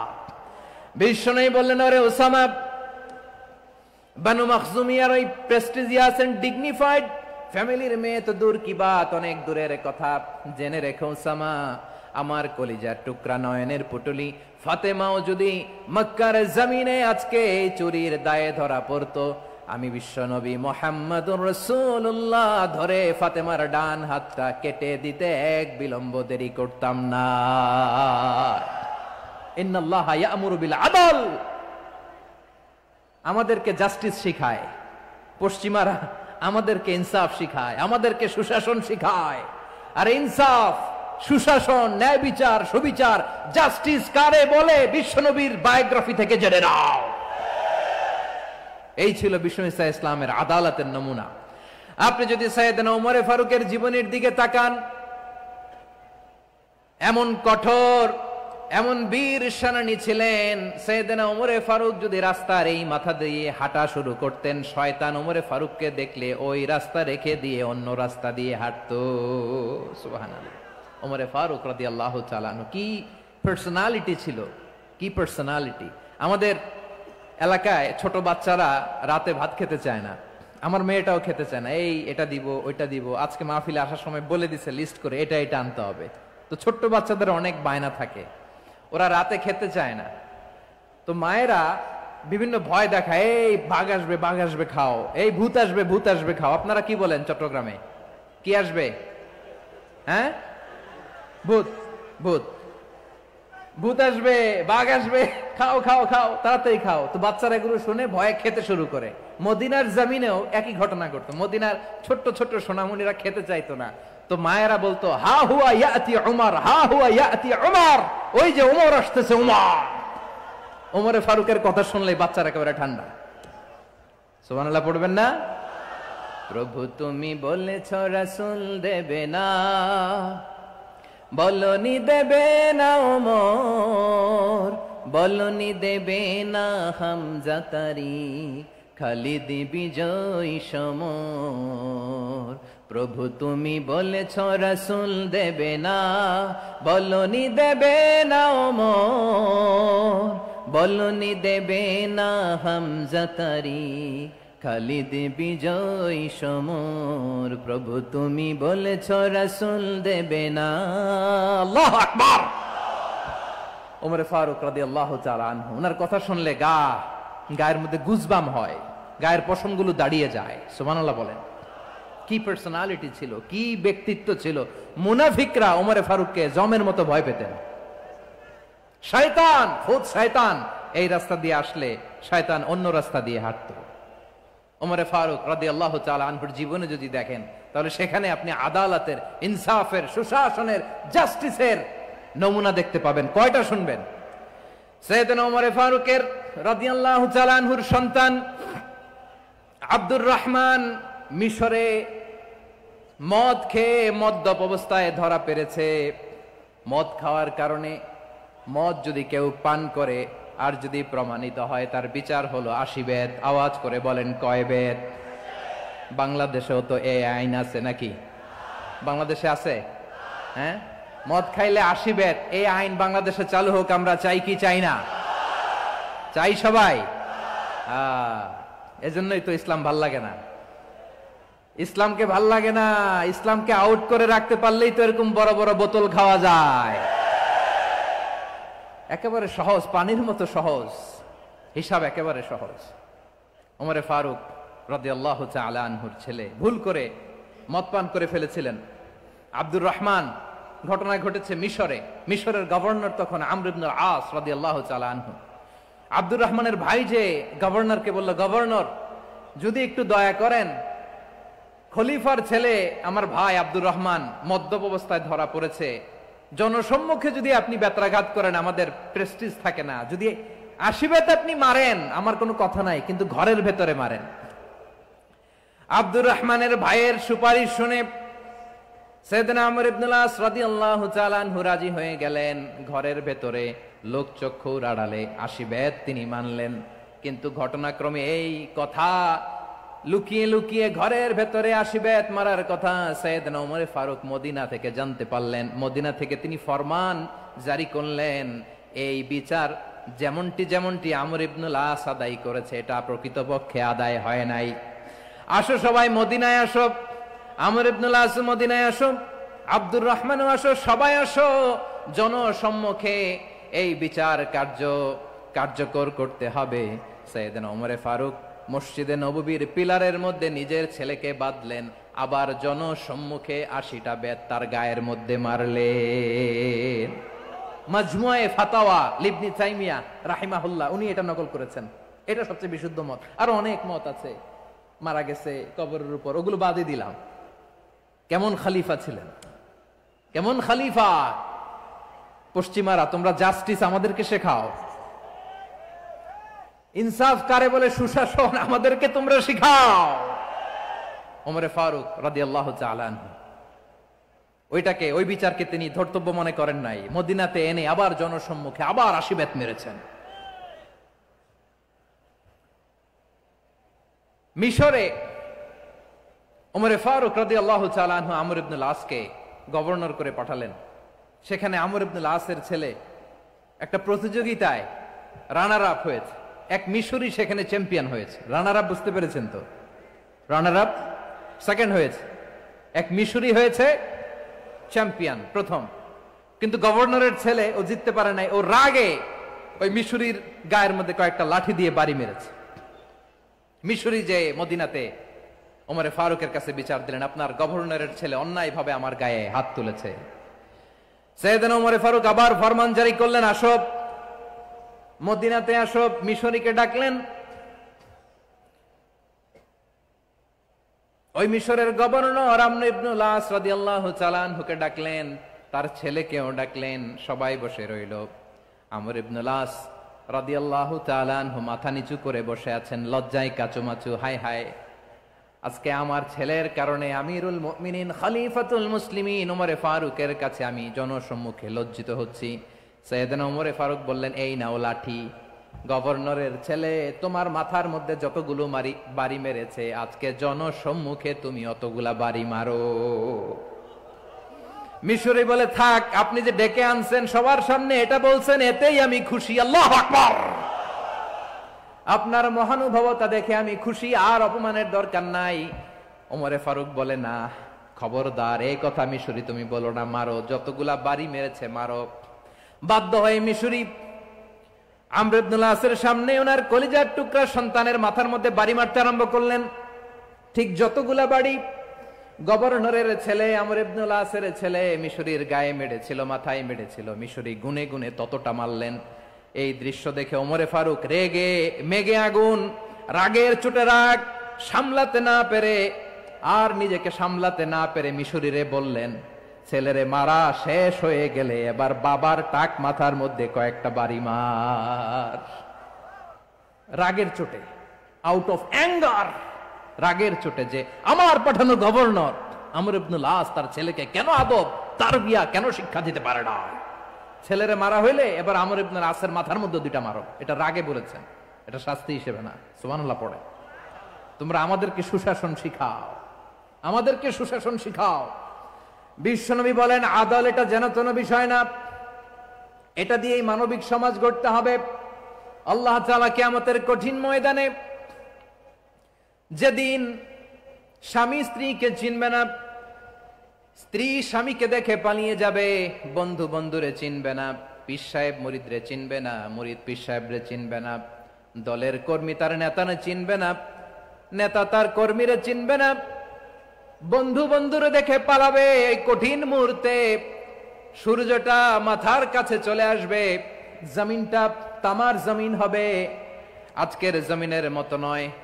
মানুষ ঘর্মাক্ত, ক্লান্ত, শ্রান্ত মাথার মগজগুলো কানের ছিদ্র আর নাকের ছিদ্র দিয়ে বেয়ে বেয়ে পড়বে। বিশ্বনবী ফরমান, কিয়ামতের ওই কঠিন ময়দানে 7 শ্রেণীর ব্যক্তিকে রব্বুল আলামিন তার আরশের নিচে ছায়া দিবেন। তার মধ্যে প্রথম শ্রেণীর ব্যক্তি হলো ইমামুন আদিল। ইমামুন আদিল, ন্যায়পরায়ণ শাসক, যে ইনসাফের সাথে বিচার করে, যে জাস্টিস সমাজে সার্ভ করে, যে সুশাসন নিশ্চিত করে, ওই ইমামুন আদিল। আদিল শব্দটা বুঝছেন না? ইন্নাল্লাহা ইয়া'মুরু বিল আদল, পাইছেন? আদিল। 7 শ্রেণীর ব্যক্তিকে আল্লাহ তাআলা সুশীতল আরশের নিচে ছায়া দিবেন, যেদিন তার দেয়া ছায়া ছাড়া কোনো ছায়া থাকবে না। এর প্রথম হচ্ছে ইমামুন আদিল, ন্যায়পরায়ণ শাসক। চিল্লায় বলেন সুবহানাল্লাহ। আবার বিশ্বনবী বললেন, ইন্নাল মুকসিতিনা ইনদাল্লাহি আলা মানাবিরা মিন নূর আন ইয়ামিনির রহমান। কিয়ামতের দিন যারা ন্যায়পরায়ণ হিসেবে আল্লাহর সামনে দাঁড়াবে, কিয়ামতের দিন রব্বুল আলামিন তার আরশের ডান দিকে ওই ন্যায়পরায়ণ লোকদের জন্য আরশের ডান দিকে একটা নূরের মিম্বারে তাদেরকে বসার সুযোগ করে দিবে। আল্লাহর আরশের ডান দিকে ন্যায়পরায়ণ লোকদের জন্য আল্লাহ তাআলা নূরের মিম্বার বানাবে। 4টেখানে কথা মনে করেছেন? আল আদাল, জাস্টিস। ইন্নাল্লাহা ইয়া'মুরু বিল আদল। আল্লাহ তাআলা এই আদালতের নির্দেশনা দেয়, সুবিচার, সুশাসন। প্রিয় ভাইয়েরা, এটা আমরা বাংলাদেশে চাই কি চাই না? এই যে অরাজকতা, এই যে অন্যায়, এই যে জুলুম, এই যে ইনকনসিস্টেন্সি, সমাজের অসঙ্গতি, এর প্রধান কারণ জাস্টিস নাই, সুবিচার নাই, সুশাসন নাই। শেষবারের মতো আওয়াজ করে বলেন তো, আমরা বাংলাদেশে আদল চাই কি চাই না? তাহলে প্রথম নির্দেশনা শেষ। আল্লাহ তাআলা তোমাদেরকে আদলের আদেশ দেন। এরপরে আল্লাহ বললেন, আমি তোমাদেরকে ইহসানের আদেশ দেই। ইন্নাল্লাহা ইয়া'মুরু বিল আদলি ওয়াল ইহসান। আমি তোমাদেরকে যেমনি আদলের নির্দেশনা দেই, তেমনি ভাবে তোমাদেরকে ইহসানের নির্দেশনা দেই। ইহসান, আওয়াজ করে সবাই বলেন তো ইহসান। সবাই বলেননি? সবাই বললে এতটুকু আওয়াজ হবে আমি বিশ্বাস করি না। আওয়াজ করে বলুন আল ইহসান। ইহসান মানে কারো প্রতি সফট হার্টেড হওয়া, মহানুভব হওয়া, অনুগ্রহ পরায়ণ হওয়া, অনুগ্রহশীল হওয়া, একে অপরের প্রতি দয়াদ্র হওয়া। একে অপরের প্রতি দয়াদ্র, অনুগ্রহশীল হওয়া ছাড়া মানবিক সমাজ কঠিন কালেও গঠন করা সম্ভব না। প্রিয় ভাইয়েরা, সুন্দর আচরণ দিয়ে, ইহসান দিয়ে যা জয় করা যায়, নরম আচরণ দিয়ে যেটা অর্জন করা যায়, কঠোরতা দিয়ে সেটা পারা যায় না। বিষ্ণু ঈসা ইসলাম ইহসান দিয়ে, কোমল আচরণ দিয়ে, তার অনুগ্রহ দিয়ে তিনি অনেক কাফিরের হৃদয়কে জয় করে ফেলেছেন। সাইয়েদনা সুমামা ইবনে উসাল রাদিয়াল্লাহু তাআলা আনহুর কথা মনে পড়ে যায়। তিনি ছিলেন ইয়ামামার বাদশা। মদিনাতে বিশ্বনবীকে হত্যা করার নিয়তে এসেছিলেন। গোপনে গোপনে বিশ্বনবীকে হত্যা করে আবার ইয়ামামাতে তিনি ফিরে যাবেন। কিন্তু কি অবাক করা কাণ্ড, হত্যা করতে পারে নাই, সাহাবাদের হাতে তিনি ধরা পড়ে গেলেন। সাইয়েদনা সুমামা ইবনে উসাল রাদিয়াল্লাহু তাআলা আনহু হত্যার নিয়তে আসলেন, কিন্তু হত্যা করতে পারলেন না। সাহাবারা ওনাকে ধরে ফেললেন, ধরে মসজিদে নববীর পিলারের মধ্যে বেঁধে রাখলেন। সুমামা ইবনে উসাল, সিরাত থেকে শুনেন, সিরাত থেকে শোনাচ্ছি। রাদিয়াল্লাহু তাআলা আনহু ইয়ামামার অধিপতি ছিলেন। ইয়ামামা বিশ্বনবীকে হত্যার জন্য আসছেন, ধরা পড়ে গেছেন, এখন মসজিদে নববীতে বেঁধে রাখছে, তার মানে বন্দী। এখন স্ট্যাটাস কি? বন্দী, ক্যাপটিভ। বিষ্ণু ঈসা ইসলাম সাহাবাদেরকে বললেন, তার খোঁজ খবর নিও, সুমামা ইবনে উসালের খোঁজ খবর নিও। সাহাবারা বলেন, ইয়া রাসূলুল্লাহ, আপনাকে হত্যা করতে এসেছে, তার তো কঠিন ক্যাপিটাল পানিশমেন্ট হওয়া দরকার, কঠিন শাস্তি হওয়া দরকার। বিশ্বনবী বললেন, না, আমি যেটা জানি তোমরা সেটা জানো না, তোমরা সুমামার সাথে ভালো আচরণ করো। বিশ্বনবী সুমামার কাছে গেলেন। প্রথম দিন যে তিনি কালেমার দাওয়াত দিলেন, ইমানের দাওয়াত দিলেন, ইসলামের দাওয়াত দিলেন, রিসালাতের দাওয়াত দিলেন, আখিরাতের দাওয়াত দিলেন। পরের দিন যে বিশ্বনবী সালাতের দাওয়াত দিলেন, যাকাতের দাওয়াত দিলেন, ইসলাম কি, কিভাবে, কেমন করে পালন করতে হয় চমৎকার আর্টিকুলেট করতে শুরু করলেন। তন্ময় হয়ে সুমামা ইবনে উসাল রাদিয়াল্লাহু তাআলা আনহু বিশ্বনবীর কথাগুলো শুনতে আরম্ভ করলো। একদিন নয়, 2 দিন নয়, টানা 3 দিন বিশ্বনবী সুমামার কাছে ইসলামকে প্রেজেন্ট করেছেন, উপস্থাপন করেছেন। আওয়াজ করে বলেন, কয় দিন? 3 দিন মসজিদে নববীতে বাধা। আর সাহাবীদেরকে বললেন তার খোঁজ খবর নিও, তোমরা যে রুটি বানাও এর মধ্যে সবচেয়ে ভালো আটার রুটিটা তারে দিও, সবচেয়ে রিফাইন্ড খেজুর যেটা পিওর খেজুর এটা তারে দিও। আর বিশ্বনবী নিজের উট থেকে দুধ দহন করে ওনার বাড়ির এক কর্মচারীকে বলেছেন দুধ দহন করে সুমামার জন্য নিয়ে যেও। সুবহানাল্লাহ পড়বেন না? সবাই তো অবাক, ইয়ামামা থেকে আসছে নবীকে হত্যা করতে, বিশ্বনবী দেখে তারে জামাই আদর করে, তাকে মজার মজার খাবার দিও, দুধ দিও, আদর আপ্যায়ন করো। 1 দিন নয়, 2 দিন নয়, টানা 3 দিন বিশ্বনবী এভাবে সুমামার কাছে যেয়ে ইসলামকে প্রেজেন্ট করতে আরম্ভ করলেন, ইসলামকে উপস্থাপন করতে শুরু করলেন। আর তাকে চমৎকার এন্টারটেইনমেন্ট আপ্যায়ন দিতে আরম্ভ করলেন। টানা 3 দিন যখন ইসলামের দ্য বিউটিজ অফ ইসলামের সুমহান বাণী সৌন্দর্য তার কাছে উপস্থাপন শেষ, তাকে আপ্যায়ন শেষ, বিশ্বনবী বললেন সাহাবেদেরকে যাও এবার সুমামার হাতের পায়ের রশি দুটো খুলে দাও। সাহাবারা বললেন ইয়া রাসূলুল্লাহ কি বলেন আপনি, ও তো হত্যাকারী, সুযোগ পায় নাই, আপনারে মারতে পারে নাই, ছেড়ে দিলে আবার ও আপনার উপর তলোয়ার নিয়ে ঝাঁপিয়ে পড়বে, নবী এই সিদ্ধান্ত আপনি নিতে যাবেন না। বিশ্বনবী বললেন যেটা বলেছি সেটা করো, সুমামার রশিগুলো ছেড়ে দাও, সুমামার হাতে পায়ের রশিগুলো যে তোমরা খুলে দাও।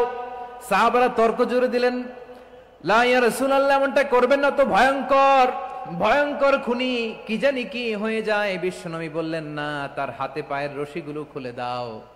সাহাবারা বিশ্বনবীর কথা মতো তার হাতে পায়ের রশিগুলো খুলে দিল। সুমামা মুহূর্তের মধ্যে মসজিদে নববী থেকে বের হয়ে ইয়ামামায় ফিরে না যে মসজিদে নববীর পাশে একটা খেজুর বাগান ছিল সেখানে চলে গেলেন। সেখানে একটা ছোট্ট কুয়া ছিল, কুয়ার পানি দিয়ে তিনি গোসল করলেন। সুবহানাল্লাহ পড়েন। কুয়ার পানি দিয়ে গোসল করে মসজিদে নববীর সামনে এসে বিশ্বনবী এবং সাহাবাদের সামনে দাঁড়িয়ে সাব্বাবা উঁচু করে বললেন আশহাদু আল্লা ইলাহা ইল্লাল্লাহ ওয়া আশহাদু আন্না মুহাম্মাদান আবদুহু ওয়া রাসূলুহু।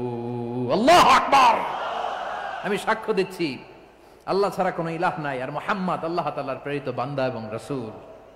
প্রিয় ভাইয়েরা, ইহসান দিয়ে যা জয় করা যায়, কঠোরতা দিয়ে সেটা কঠিনকালেও জয় করা যায় না। আওয়াজ করে বলেন ঠিক কি না? এবার সুমামা দাঁড়িয়ে বলে ওগো নবী, আমি তো কালিমা পড়ে মুসলমান হয়ে গেলাম, এবার শোনেন, এই মুহূর্তের আগে আপনার চেহারার চাইতে নিকৃষ্ট কোনো চেহারা আমার কাছে ছিল না, কিন্তু শাহাদা পাঠ করার পরে আপনার চেহারার চাইতে উত্তম শ্রেষ্ঠ কোনো চেহারা আমার কাছে আর নাই। ও নবী, আজকের দিনের আগে ইসলাম ধর্মের চেয়ে নিকৃষ্ট অপছন্দনীয় কোনো ধর্ম আমার কাছে ছিল না, কিন্তু এই মুহূর্ত থেকে ইসলামের চেয়ে সেরা শ্রেষ্ঠ পছন্দনীয় কোনো ধর্ম আমার কাছে নাই। নবী গো, আজকের দিনের আগে মদিনার চাইতে অপছন্দনীয় নিকৃষ্ট কোনো শহর আমার কাছে ছিল না, কিন্তু এই মুহূর্তের পর থেকে মদিনার চাইতে কোনো শ্রেষ্ঠ শহর আমার জানা নাই। সে ছিল গমের বড় ডিলার, গম বেচত। কি বেচত? তার গম কিনে মক্কার লোকেরা রুটি খাইতো। সে ঘোষণা দিল আজকে থেকে মক্কাবাসীদের জন্য সব গম আমি হারাম করে দিলাম, মক্কাবাসী এখন না খেয়ে মরে। সুবহানাল্লাহ পড়বেন না? মক্কাবাসী বিশ্বনবীর কাছে আসলেন, এসে বললেন মুহাম্মদ, আমরা তো তোমার ভাই, তোমার চাচা, তোমার ভাতিজা, তোমার আত্মীয়, তুমি সুমামারে বলো সে যেন আবার গমের সাপ্লাই মক্কার জন্য অনুমতি দিয়ে দেয়। বিশ্বনবীর অনুমতি ক্রমে সুমামা আবার মক্কাতে গম পাঠাতে শুরু করলো। পড়েন সুবহানাল্লাহ। ইহসান, ইহসান দিয়ে আপনি যেটা জয় করতে পারবেন, you can win the heart of your enemies. ইহসান দিয়ে আপনি আপনার শত্রুর হৃদয়কে জয় করতে পারবেন। আওয়াজ করে বলেন ঠিক কি না? এজন্য আল্লাহ বললেন ওয়া আনফিকু ফি সাবিলিল্লাহি ওয়া লা তুলকু বিআইদিকুম ইলাত তাহলুকা ওয়া আহসিনু ইন্নাল্লাহা ইউহিব্বুল মুহসিনিন। তোমরা আল্লাহর রাস্তায় দান করবে আর নিজেরা নিজেদেরকে ধ্বংসের হাতে ঠেলে দিও না। তোমরা একে অপরের প্রতি ইহসান করবে, কারণ ইহসানকারীদেরকে আল্লাহ বড্ড ভালোবাসেন। সুবহানাল্লাহ পড়েন। আবার সূরা রহমানে আল্লাহ বললেন হাল জাযাউল ইহসানি ইল্লাল ইহসান ফাবিআইয়ি আলা, সবাই পড়েন ফাবিআইয়ি আলাই রাব্বিকুমা তুকাযযিবান। ইহসানের প্রতিদান হিসেবে ইহসানি হয়। বিশ্বনবী সুমামার প্রতি যেমন ইহসান করেছেন, সুমামাও ঠিক তেমন ইহসান ফিরিয়ে দিয়েছে। ঠিক কিনা বলেন? তাহলে 1 নম্বরে হচ্ছে আদ, ন্যায় বিচার। 2 নম্বরে সবাই বলেন ইহসান, সদাচরণ। ইহসান 2 ধরনের প্রিয় ভাইরা, ইহসান ফিল ইবাদা, ইহসান ফিল মুআমালা। ইহসান ফিল ইবাদা হচ্ছে একাগ্র অনুভবে ইবাদতে ডুব দেওয়া, এর নাম ইবাদতের ইহসান। সুবহানাল্লাহ পড়ে। বিশ্বনবী বলেন ইহসান মানে কি জানো নাকি? হাদিসে জিবরিলে সাইয়েদনা জিবরিল আলাইহিস সালাম বিশ্বনবীকে বললেন আখবিরনি আনিল ইহসান। নবী আমাদেরকে বলেন ইহসান মানে কি? বিশ্বনবী বললেন আনতা আবুদাল্লাহা কাআন্নাকা তারাহু ফাইন লাম তাকুন তারাহু ফাইন্নাহু ইয়ারাক। ইহসান মানে হলো এমন ভাবে তুমি আল্লাহর সামনে নিজেকে উজাড় করে ইবাদত করবে, তুমি ভাববে তুমি আল্লাহকে দেখতে পাচ্ছ। আর এটা যদি ভাবা তোমার জন্য কঠিন হয়ে যায়, অন্তত এতটুকু তুমি ভাববা যে আল্লাহ তোমাকে দেখতে পাচ্ছেন। ঠিক কিনা বলেন? ও আমার বীর চট্টলার ভাইয়েরা, কেউ যেটা দেখে না সেটা দেখে কে? এই বিশ্বাস হৃদয়ের মধ্যে আছে? নামাজে যখন দাঁড়ান এই ফিলিংসটা আনা যাবে? হ্যাঁ, এশার সালাত তো এখনো হয় নাই না? আলোচনা শেষে এশার সালাত এখানে অনুষ্ঠিত হবে, তাই না? আচ্ছা বলুন তো, আমরা এশার সালাত পর্যন্ত বেঁচে থাকবো এই গ্যারান্টি আছে কার কার? হাত তোলেন। কয়েকজন হাত তুলছে পেছনে, না বুঝে তুলে ফেলছে। এশা পর্যন্ত যে আমরা হায়াত পাবো কোনো গ্যারান্টি আছে? সবাই আওয়াজ করে বলেন গ্যারান্টি আছে? গ্যারান্টি নাই। এজন্য বিষ্ণু ইসলাম বলেছে এমন ভাবে নামাজে দাঁড়াও, ইবাদত করো, মনে করো হতে পারে এটাই আমার জীবনের শেষ নামাজ। পারফর্ম দ্য সালাহ as if this is your last and final prayer. এমন ভাবে সালাতে দাঁড়াও, ভাবো হতে পারে এটাই তোমার জীবনের শেষ নামাজ। এমন ভাবে নামাজে দাঁড়াও, ভাবো এটাই শেষ নামাজ। তাহলে নামাজে একাগ্রতা বাড়ায় দিবে কে? ফলে ইবাদতের ইহসান আমাদের অর্জিত হবে। আর মুআমালাতে ইহসান হলো, বিশ্বনবী বলেন ইন্নাল্লাহা তাবারাকা ওয়া তাআলা কাতাবাল ইহসানা আলা কুল্লি শাই ফাইদা কাতালতুম ফাআহসিনুল কিতলা ওয়া ইযা যাবাহতুম ফাআহসিনুয যাবহা ওয়ালিয়ুহিদ্দা আহাদুকুম শাফরাতাহু ওয়ালিয়ুরিহ যাবিহাতাহু। ইহসান 2 ধরনের। আওয়াজ করে বলতে হবে কয় ধরনের? সবাই বলুন আওয়াজ করে, কয় ধরনের? একটা হচ্ছে ইহসান ফিল ইবাদা, ইবাদতে ইহসান। ইবাদতে ইহসান কি? একাগ্র অনুভব দিয়ে ইবাদত করা, মন প্রাণ দিয়ে ইবাদত করা। আর মুআমালাতে ইহসান কি? সব কাজে, দৈনন্দিন কাজে, কর্মে, সামাজিক অ্যাক্টিভিটিতে কোমলতা প্রদর্শন করা, অনুগ্রহের সাথে সবকিছু করা। আল্লাহ তাআলা ইন্নাল্লাহা তাবারাকা ওয়া তাআলা কাতাবাল ইহসানা আলা কুল্লি শাই, তিনি সব কিছুর ব্যাপারে ইহসানকে আবশ্যক করেছেন। সবকিছুতে মুমিনের সব কাজে ইহসানের পরশ থাকবে। ওয়া ইযা কাতালতুম ফাহসিনুল কিতলা, বিষ্ণুই বলেন তুমি যখন কাউকে হত্যা করো ইহসানের সাথে করো। সুবহানাল্লাহ পড়বেন না? যখন হত্যা করো তখনও ইহসানের সাথে। আচ্ছা হত্যা করবো আবার ইহসান আসবে করতে করে, তো মেরেই ফেলবো আমি। আল্লাহ, ও ভাই একজন খুন করেছে, খুনি, রাষ্ট্রীয় আইনে তার শাস্তি হয়েছে ডেথ পেনাল্টি, মৃত্যুদণ্ড। এখন মৃত্যুদণ্ড দেখে আপনি যেমনে মন চায় তেমনে মারবেন লোকটারে? ওর নাক কেটে ফেলতে পারবেন? ওর কান কাটতে পারবেন? ওর চোখ উপড়ে ফেলতে পারবেন আপনি? যেমন মন চায় তার অঙ্গহানি করা যাবে না। ইহসানের সাথে তাকে হত্যা করো। সুবহানাল্লাহ, this is Islam, this is the true essence of Islam. ওয়া ইযা যাবাহতুম ফাহসিনুয যাবহা, যখন জবাই করবে তখনও ইহসানের সাথে জবাই করো। করব জবাই, ওইখানেও নাকি ইহসান। আচ্ছা কুরবানির দিন আমরা পশুগুলোরে কি করি বলেন সবাই আওয়াজ করে? জবাই। জবাই মানে তো এটার মেরেই ফেলতেছি, একটু পরে তো টুকরো টুকরো করে গোশতগুলো খাবো, এটা তো খাবো, এটা তো মেরেই ফেলবে। বিষ্ণু বলে না, জবাইয়ের মধ্যেও মুমিনের জবের ভেতরেও ইহসানের পরশ থাকা চাই। যখন জবাই করবে প্রাণীটাকে হাত পা টাইট করে বেঁধে নাও, ছুরিটাকে শার্পেন করে নাও, ধারালো করে নাও, যাতে অল্প সময়ে জবাইটা হয়ে যায়, প্রাণীটা যাতে কম কষ্ট পায়। সুবহানাল্লাহ পড়ে। দিস ইজ কল্ড ইহসান। ইহসান আল্লাহ তাআলা যেমনি আদলের আদেশ করেছেন, ন্যায় বিচার, জাস্টিস এনশিওর করতে বলেছেন, সমাজে ইহসানের ব্যবহার, ইহসানের অনুশীলন তিনি করতে বলেছেন। এজন্য মুমিনের প্রতিটি কাজে, আমার চট্টগ্রামের ভাইয়েরা আমার দিকে তাকান, খেয়াল করে শুনুন, মুমিন জীবনের প্রতিটি কাজে ইহসানের পরশ থাকা চাই। আমরা যেন আমাদের পরিবারের প্রতি ইহসান করি, আমরা যেন আমাদের কর্মচারীদের প্রতি ইহসান করি, আমরা যেন আমাদের কলিগদের প্রতি ইহসান করি, আমরা যেন আমাদের ভাইদের প্রতি ইহসান করি। মুমিন জীবনের প্রতি কাজে ইহসানের পরশ থাকার দরকার আছে না নাই? কথা বুঝতে পেরেছেন? তাহলে আল্লাহ তাআলার 3টা আদেশ ছিল, কয়টা গেল? ভুলে গেছে, ভুলে গেছে চট্টগ্রাম।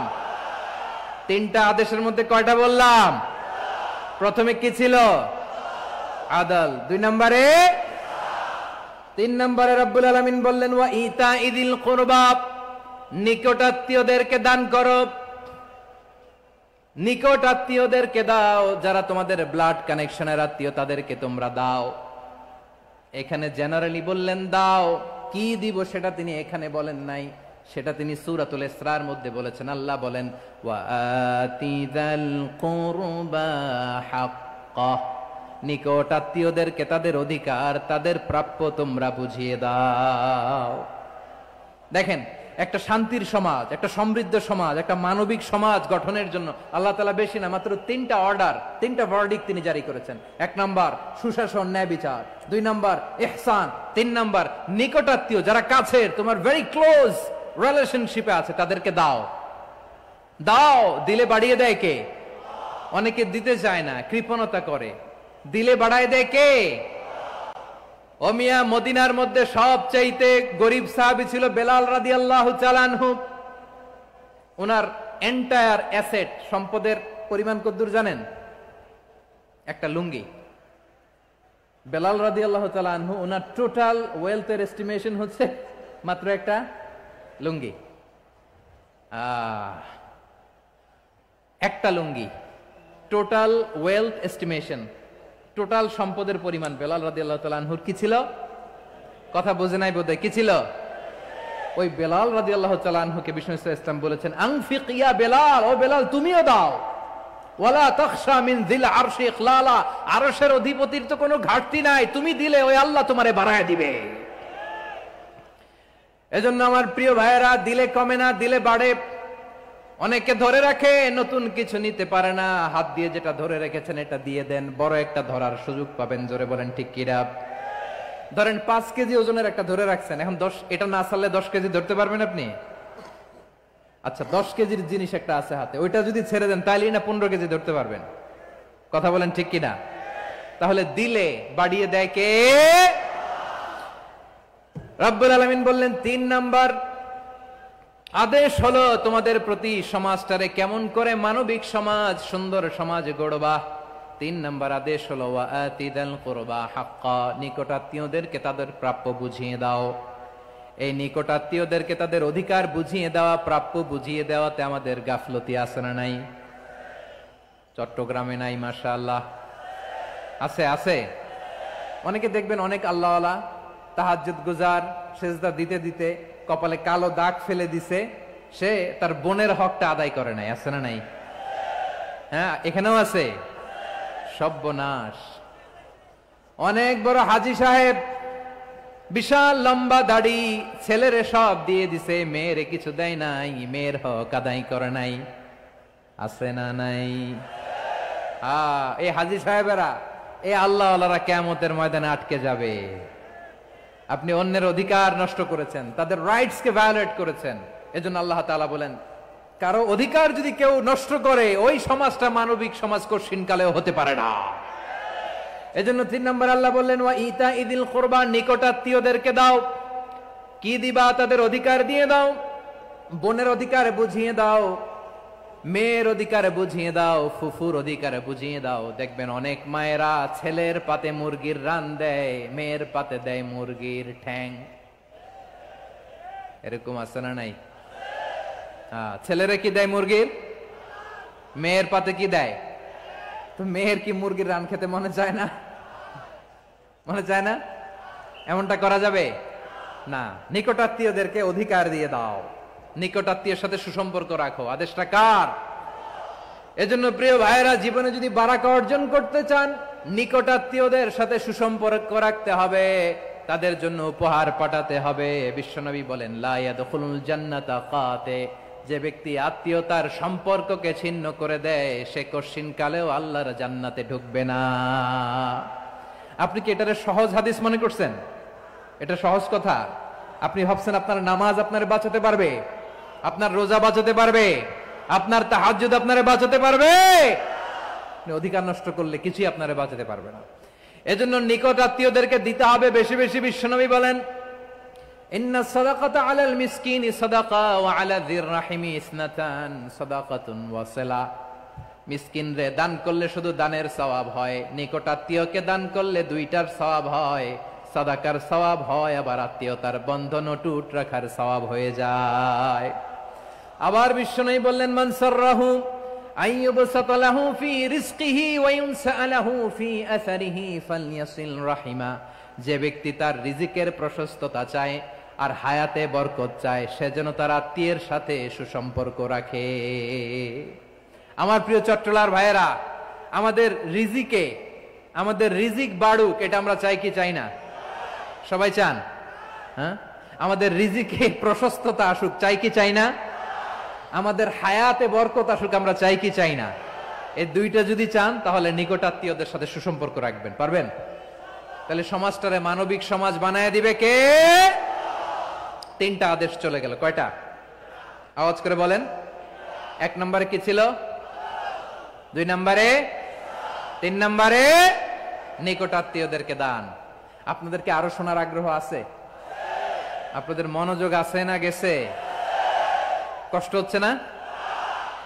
মাশাআল্লাহ, মাশাআল্লাহ। তাকবীর পড়ুন, লিল্লাহি তাকবীর।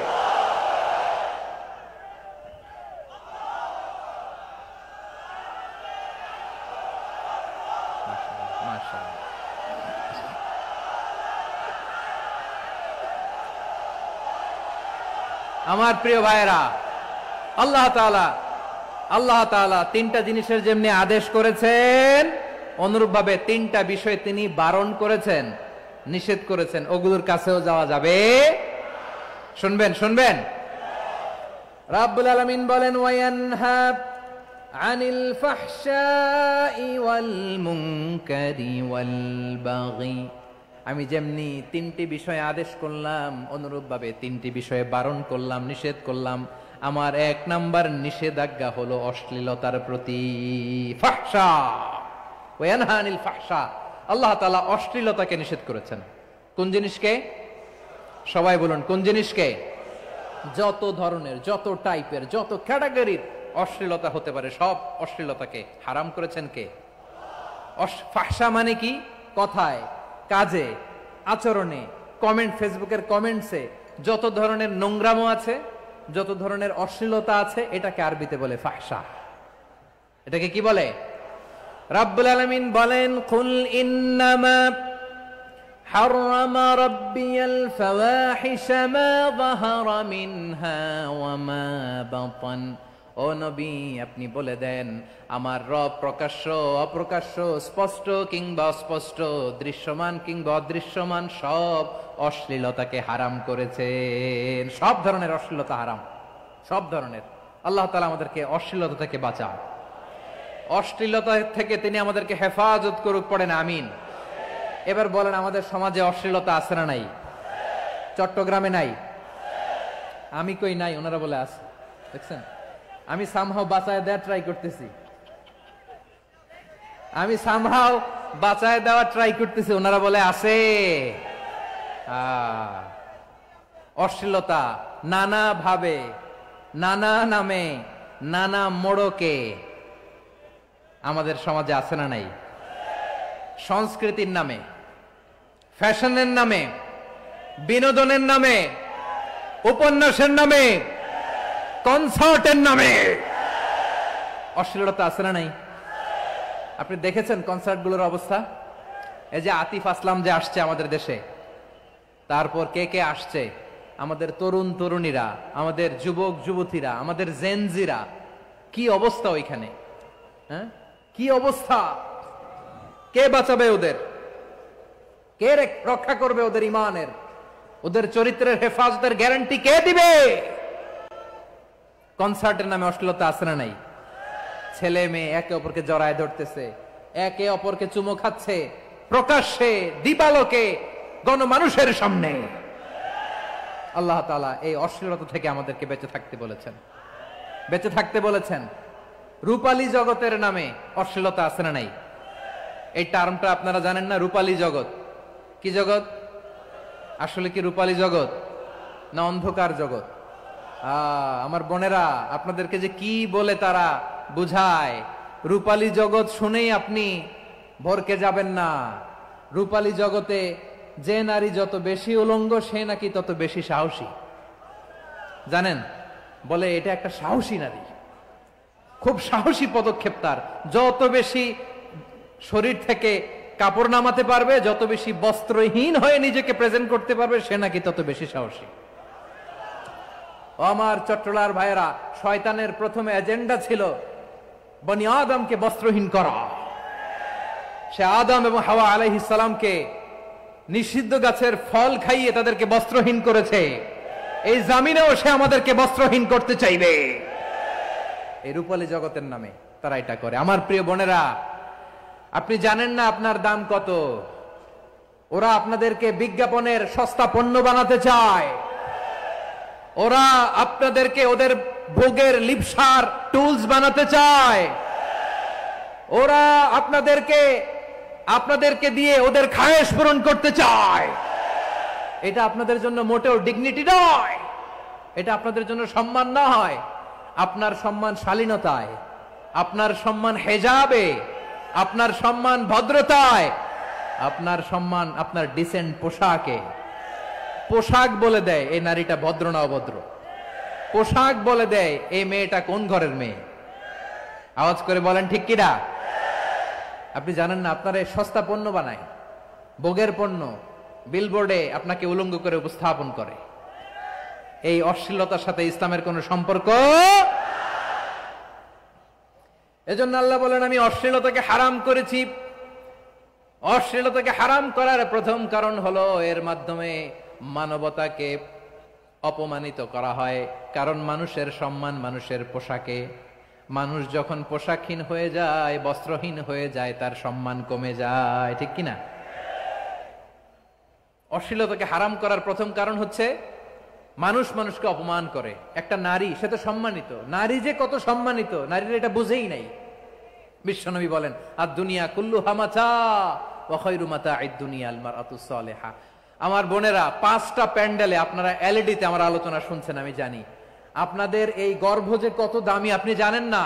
আপনার পেট থেকেই আসবে আগামী দিনের সালাহুদ্দিন আল আইয়ুবী। আপনার পেট থেকেই আসবে অনাগত দিনের ইমাম মাহদী আল মুনতাযর। আপনার পেট থেকেই আসবে অনাগত দিনের ফয়সাল, ওয়াসিম, মুগ্ধ, আবু সাইদের মতো বীর যোদ্ধা।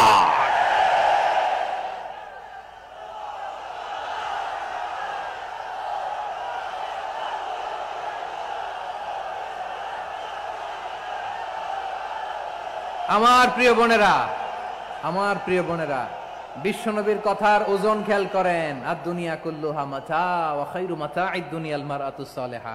দুনিয়ার সবকিছুই অ্যাসেট, এর মধ্যে সবচেয়ে দামি অ্যাসেট নেককার নারী। আপনার গর্ভ যে কত দামি আপনি জানেন না। নিজের সময়টাকে কাজে লাগান, কোরআন পড়েন, সুন্নাহ পড়েন। আপনার অনেক দায়িত্ব ঘরে। You are the MD of your family. একটা family it's a very big institution. পরিবার একটা অনেক বড় প্রতিষ্ঠান। and you are the MD of your institution. আপনি এই পরিবারের MD, managing director of your family. এখানে আপনার কত দায়িত্ব। আপনি ছেলেমেয়েদেরকে তারবিয়া করবেন। আপনি আপনার স্বামীর জন্য ঘরটারে জান্নাতের নীর বানাবেন। আপনার জন্য জান্নাতের ডুপ্লেক্স বাড়ি ওইখানে তৈরি করে রাখবে কে? আপনি যে কত দামি আপনি জানেন না। নারীদেরকে আল্লাহ বানিয়েছেন উচ্চতর করে, নিম্নতর নয়। নারীদেরকে ছোট্ট জিনিস দিলে এটারে বড় করে দেয়। নারীদেরকে ভ্রূণ দিলে, শুক্রাণু দিলে নারী এটারে বাচ্চা হিসেবে উপহার দেয়। ঠিক কিনা? বিয়ের মাধ্যমে স্বামী যখন তার শুক্রাণু তার স্ত্রীকে উপহার দেয়, স্ত্রী রিটার্নে কি উপহার দেয়? ফুল ফর্ম বেবি, মানব সন্তান। দেখছেন, আপনি দিলেন একটুক, উনি দিছে বিশাল। আপনি যদি নারীকে বাজার এনে দেন, নারী এটাকে সুস্বাদু খাবারে রূপান্তর করে দেয়। আপনি তাকে একটা মুচকি হাসি দিয়ে দেন, সে তার কলিজা দিয়ে দেয়। কিন্তু যদি আপনি তার মনে কষ্ট দেন, সে আপনার জীবনকে জাহান্নাম বানায়া দেয়। খবর আছে, নারীর মন বুঝতে পারলে নেয়ামত, বুঝতে না পারলে কিয়ামত। ঠিক কিনা বলেন? আমার প্রিয় বোনেরা, আপনি যে কত দামি আপনি জানেন না, জানেন না আপনি কত দামি, অনেক দামি আপনি। আপনাদেরকে যেন ভোগের সস্তা পণ্য বানাতে না পারে আপনাদেরকে সচেতন থাকতে হবে, সজাগ থাকতে হবে, কনসার্ন থাকতে হবে। শয়তানের ওই হাতছানির দিকে আর নজর দেওয়া যাবে না। তাহলে কেন আল্লাহ তাআলা এই ফাহশা অশ্লীলতাকে হারাম করলেন? এক নাম্বার, এতে হিউম্যান ডিগনিটি কমে। দুই নাম্বার, এতে মানুষের অধিকার নষ্ট হয়। আপনি বিয়ে করেছেন এরে, পরকিয়া করেন ওর সাথে, এরকম আছে না নাই? স্ত্রীর অধিকার নষ্ট করেছেন। আপনি বিবাহ সম্পর্কে আবদ্ধ হয়েছেন তার সাথে, আপনি পরকিয়া করেন ওই ছেলের সাথে, আপনি আপনার হাজবেন্ডের সাথে বিট্রে করেছেন। এজন্য আল্লাহ অশ্লীলতাকে হারাম করেছেন। অশ্লীলতাকে হারাম করার আরেকটা কারণ হচ্ছে আল্লাহ তাআলা এই হিউম্যান জেনারেশনকে এটাকে প্রিজার্ভ করতে চায়। হিফজুন নাসল, এটা মাকাসিদুশ শরিয়ার অনেক গুরুত্বপূর্ণ একটা মাকাসিদ, অনেক গুরুত্বপূর্ণ। আপনার নাসল, আপনার জেনারেশনকে সংরক্ষণ করা। এই যে আসতেছে ফেব্রুয়ারি, কত ফেব্রুয়ারি জানো? এটা কি বিশ্ব ভালোবাসা দিবস? হ্যাঁ, কি দিবস? এই বিশ্ব ভালোবাসা দিবসের সাথে মুসলমানদের কোনো সম্পর্ক নাই। আমার প্রিয় ভাইরা, এই যে আপনি অবৈধ সম্পর্কে জড়ালেন, কেন আল্লাহ অশ্লীলতাকে হারাম করেছে দেখেন। বলতেছিলাম যে এটা আপনার নাসল, আপনার জেনারেশন, আপনার লিনিয়েজ, আপনার বংশকে প্রিজার্ভ করা। কে কার বাবা, কে কার মা, বাবা মা জানা, প্রজন্মকে প্রিজার্ভ করা, এটা ইসলাম ওয়াজিব করে দিয়েছে। এই যে অবৈধ সম্পর্কের কারণে, বিশ্ব বেহায়া দিবসের কারণে, এগুলোর আউটকাম, আউটপুট হিসেবে মাঝে মাঝে ঢাকা মেডিকেলের ডাস্টবিনে নবজাতকের বাচ্চার কান্নার আওয়াজ শুনতে পাওয়া যায়। চট্টগ্রাম মেডিকেলের ডাস্টবিনে নবজাতকের কান্না শুনতে পাওয়া যায়। বীর চট্টলার মুসলমানেরা বুঝতে পারলে আওয়াজ করে বলেন, এই যে চট্টগ্রাম মেডিকেলে যে নবজাতকটা পাওয়া গেল, ওর বাবাকে আমাকে বলেন, ওর বাবাকে, ওর মাকে, ও কোন ফ্যামিলির সন্তান কেউ জানে? আপনি হিউম্যান ডিগনিটিকে অপমান করেছেন না? আপনি তার ভবিষ্যৎকে অন্ধকার করেছেন না? আপনি তার লিনিয়েজকে প্রশ্নবিদ্ধ করে দিয়েছেন না? এই জন্য আল্লাহ তাআলা অশ্লীলতাকে আমাদের জন্য হারাম করে দিয়েছেন। পড়েন সুবহানাল্লাহ। এই জন্য রাব্বুল আলামিন বলেন, কুল ইন্নামা হারামা রাব্বিয়াল ফাওয়াহিশা মা যাহারা মিনহা ওয়া মা বাতান।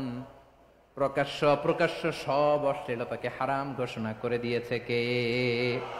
আবার দুনিয়ার বুকে যারা অশ্লীলতার প্রসার করে তাদের জন্য শাস্তি মজুদ রেখেছে কে? রব্বুল আলামিন বলেন, ইন্নাল্লাযীনা ইউহিব্বুনা আন তাশিআল ফাহিশাতু ফিল্লাযীনা আমানু লাহুম আযাবুন আলীমুন ফিদ দুনিয়া ওয়াল আখিরাতি ওয়াল্লাহু ইয়ালামু ওয়া আনতুম লা তা'লামুন। নিশ্চয়ই যারা বিশ্বাসীদের মাঝে অশ্লীলতার প্রচার প্রসার করতে চায় তাদের জন্য আমি মর্মন্তুদ শাস্তি প্রস্তুত করে রেখেছি, দুনিয়াতেও রেখেছি, আখিরাতেও রেখেছি। ঘোষণাটা কার? যারাই নাটকের নামে, সিনেমার নামে, রূপালী জগতের নামে, মুভির নামে, ওটিটি প্ল্যাটফর্মের নামে আমার সমাজে অশ্লীলতা ছড়াতে চায় তাদের জন্য কঠিন মর্মন্তুদ শাস্তি মজুদ রেখে দিয়েছে কে? ও আমার বোনেরা, এখনো আপনি জাগবেন না? এখনো আপনার চিন্তার দুয়ারে এখনো নাড়া পড়ে নাই? ওরা আপনাকে উলঙ্গ বানাতে চায়, ওরা আপনাকে আইটেম গার্ল বানাতে চায়। এজন্য ইসলাম অশ্লীলতাকে হারাম করেছে। হারাম। ইসলাম বলেছে যোজন যোজন দূরে থাকো, ওরা বলে না কাছে আসো, কাছে আসার গল্প, ক্লোজ আপ ওয়ান, কাছে আসার গল্প আছে না নাই? চট্টগ্রামে তো এগুলো নাই মাশাআল্লাহ। হ্যাঁ, এখানেও আছে ক্লোজ আপ ওয়ান, কাছে আসার গল্প। আল্লাহ বলেন ওয়ালা তাকরাবুজ জিনা, কাছেও এসো না, জিনা থেকে যোজন যোজন কিলো দূরে থাকো, ওরা বলে কাছে আসার গল্প। আমার বীর চট্টলার ভাইয়েরা, কাছে আসতে হলে আমরা কোরআনের কাছে আসব, কাছে আসতে হলে নবীর কাছে আসব, কাছে আসার গল্প হবে আমার রবের কাছে আসার গল্প। চিল্লায় বলো ঠিক কিনা?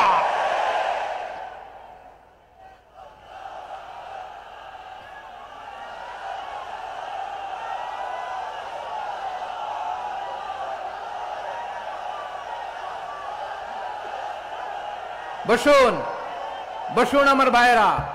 তাহলে অশ্লীলতার সাথে আমাদের কোনো সম্পর্ক? সবাই বলতে পারেননি, আওয়াজ করে বলুন, অশ্লীলতার সাথে আমাদের কোনো সম্পর্ক? আমরা এই সমস্ত ক্লোজ আপ ওয়ান, কাছে আসার গল্পের প্রোগ্রামে যাব? আমরা কোন ধরনের অশ্লীল কন্টেন্ট সোশ্যাল মিডিয়ায়, টিভিতে দেখব? কি যুগ যে আমরা কাটাচ্ছি আপনি কল্পনা করতে পারবেন না। পর্ন ইন্ডাস্ট্রি, নারী পুরুষের বস্ত্রহীন যুগল দৃশ্য, এটাকে দিয়ে ওরা কোটি ডলারের ইন্ডাস্ট্রি বানিয়েছে। পুরো মানব ইতিহাসে এরকম জঘন্য সময় মানব ইতিহাস পার করে নাই। পর্ন এটা ইন্ডাস্ট্রি হয়ে গেছে। আমাদের এই যুবকগুলো, জেনজিগুলো, ওদের চরিত্র বাঁচাবে কি করে? কেমন করে হেফাজত করবে ওদের এই মূল্যবান চরিত্র? আমার প্রিয় ভাইরা, এই অশ্লীলতার দ্য লেটেস্ট ভার্সন হচ্ছে LGBTQ, শরীফ থেকে শরীফা। শুনছেন আপনারা? দেখতে পুরুষ, আসলেই পুরুষ, সুস্থ একজন পুরুষ, 4 সন্তানের বাবা, বলে আমি মনে মনে নারী। দেখতে নারী, সুস্থ নারী, আসলেই সে দিব্যি একজন নারী, বলে আমি মনে মনে পুরুষ। সবচেয়ে ভয়ঙ্কর অশ্লীলতার সবচাইতে লেটেস্ট ভার্সন হচ্ছে এই ট্রান্সজেন্ডারিজম। সুস্থ পুরুষ তার বায়োলজিক্যাল গ্রোথকে হরমোন দিয়ে স্টপ করে দিয়ে সে সার্জারি করে নারী হতে চায়, সুস্থ নারী পুরুষ হতে চায়। পুরুষ পুরুষের প্রতি সেক্সুয়ালি আকর্ষণ বোধ করে, এটা লূত আলাইহিস সালামের কওমের মধ্যে ছিল। এটাকেও আল্লাহ কোরআনে ফাহিশা বলেছেন। ওয়ালুতান ইয ক্বালা লিকওমিহি আতাতুনাল ফাহিশাতা মা সাবাকাকুম বিহা মিন আহাদিম মিনাল আলামিন। লূত আলাইহিস সালাম বললেন, তোমরা কি এমন এক অশ্লীল কার্যক্রমে ডুব দিলে নাকি যেটা গোটা বিশ্বের কেউ কখনো করে নাই, তোমরাই প্রথম করেছো? পড়েন নাউযুবিল্লাহ। এই পশ্চিমের এই রোগ আমার দেশে যেন আসতে না পারে, আমাদের সজাগ থাকতে হবে। প্রিয় ভাইরা, চিল্লায় বলেন ঠিক কিনা? পশ্চিমের অবস্থা ভয়ঙ্কর। পাশ্চাত্যে, আমি যুক্তরাষ্ট্রে ছিলাম অনেকদিন, কয়েক মাস, বিভিন্ন স্টেটে ঘুরেছি। গার্ডিয়ানরা উদ্বিগ্ন, ছেলে মেয়েদেরকে, ছোট্ট ছেলে মেয়ে, ওদেরকে জিজ্ঞেস করে, তুমি how do you feel right now inside yourself? তুমি ভিতরে ভিতরে কেমন ফিল করো? তোমার কি ছেলে ছেলে লাগে না মেয়ে মেয়ে লাগে? আচ্ছা বলেন, এই ছোট্ট বাচ্চাটা ওকে এগুলো জেন্ডার অ্যাসাইনমেন্ট বলতে এগুলো কিছু বুঝে? এইভাবে মিসগাইড করা হচ্ছে। কৌতূহল বশত ছোট্ট ছেলে যদি বলে আমার তো মেয়ে মেয়ে লাগে, তখন বলে যে না তুমি মেয়ে, ছেলে না।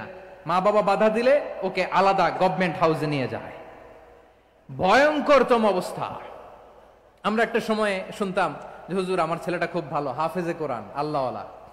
হুজুর আমার ছেলে দাড়ি রাখছে, আল্লাহওয়ালা। হুজুর আমার ছেলে 5 ওয়াক্ত সালাত জামাতের সাথে পড়ে, তার মানে আল্লাহওয়ালা।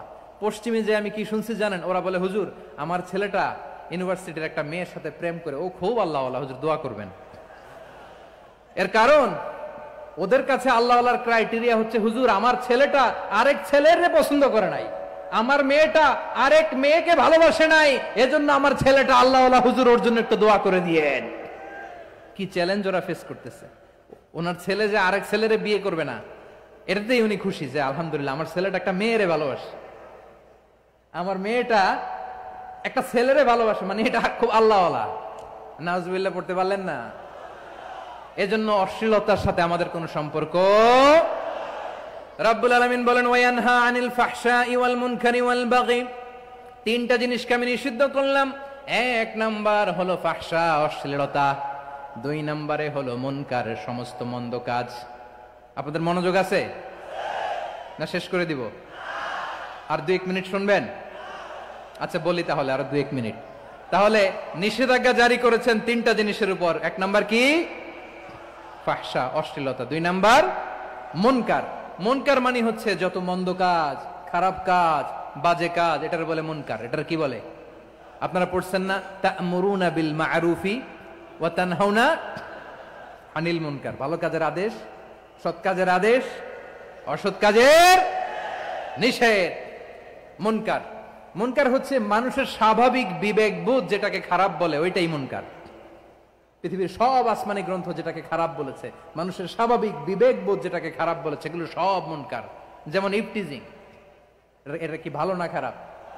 মজুদদারি, খাদ্যে ভেজাল দেওয়া, ওজনে কম দেওয়া, মাছে ফরমালিন মিশানো, চাঁদাবাজি, টেন্ডারবাজি, দখলবাজি, এগুলো আমাদের স্বাভাবিক বিবেকেই বলে এগুলো খারাপ, এগুলো হচ্ছে মুনকার। আল্লাহ তাআলা এই মুনকার থেকে আমাদেরকে বেঁচে থাকতে বলেন, আর শয়তান এই মুনকারের প্রতি আমাদেরকে উদ্বুদ্ধ করে। আল্লাহ তাআলা বললেন, ইয়া আইয়ুহাল্লাযীনা আমানু লা তাত্তাবিউ খুতুওয়াতিশ শাইতান ومن يتبع خطوات الشيطان فإنه يأمر بالفحشاء والمنكر। আল্লাহ বললেন, আমার গোলামেরা শোনো শোনো, ও আমার বিশ্বাসী বান্দারা খবরদার, তোমরা কশিনকালেও শয়তানের পদাঙ্ক অনুসরণ করবে না, কারণ শয়তান তোমাদেরকে অশ্লীলতা এবং মন্দ কাজের দিকে উদ্বুদ্ধ করে। আমাদের কাজ হচ্ছে শয়তান আমাদেরকে যেদিকে নিতে চায় আমরা তার উল্টা দিকে যাব, ঠিক কিনা বলে? শয়তান এই মন্দ কাজকে আমাদের কাছে বিউটিফাই করে, চাকচিক্যময় করে আমাদের সামনে উপস্থাপন করে। এজন্য আল্লাহ বলেন, মুনকারকে থামাতে হবে, মুনকার প্রতিরোধ করতে হবে। মুনকার প্রতিরোধের দায়িত্ব শুধু আমাদের নাকি? শুধু আপনার খতিব সাহেবের, ইমাম সাহেবের, নাকি মুসলিম উম্মার সবার? আওয়াজ করে বলুন, মুনকার অসৎ কাজ প্রতিরোধের দায়িত্ব কার? রাব্বুল আলামিন বলেন, কুনতুম খায়রা উম্মাতিন উখরিজাত লিন-নাসি তা'মুরুনা বিল মা'রুফি ওয়া তানহাউনা আনিল মুনকার। তোমাদেরকে শ্রেষ্ঠ জাতি করে জমিনের মধ্যে আবির্ভূত করা হয়েছে, যাতে করে তোমরা জমিনের ভেতরে সৎ কাজের আদেশ করতে পারো আর অসৎ কাজের নিষেধ করতে পারো। উম্মাহ কুনতুম খায়রা, তাহলে গোটা উম্মার দায়িত্ব, এটা বুঝতে পারছেন তো? আচ্ছা, আরো নিচে আসেন। এরপরে আল্লাহ বললেন, শুধু উম্মাহ না, এই জমিনের রাজত্ব আমি যাদের হাতে দেই, এই জমিনের মালিক আমি যাদেরকে বানিয়ে দেই, যাদেরকে আমি সরকারের দায়িত্ব দেই, তাদেরকেও মুনকার প্রতিরোধের দায়িত্ব দিয়েছে কে? আল্লাহ বলেন, যারা ক্ষমতার মসনদে বসেছে তাদেরকে 4 দফা কর্মসূচি আমি আল্লাহ দিলাম। আওয়াজ করে বলেন, কয় দফা? আল্লাহ বলেন, আল্লাযীনা ইম্মাক্কান্নাহুম ফিল আরদি আকামুস সালাতা ওয়া আতাউয যাকাতা ওয়া আমারু বিল মা'রুফি ওয়া নাহাউ আনিল মুনকার ওয়ালিল্লাহি আকিবাতুল উমুর।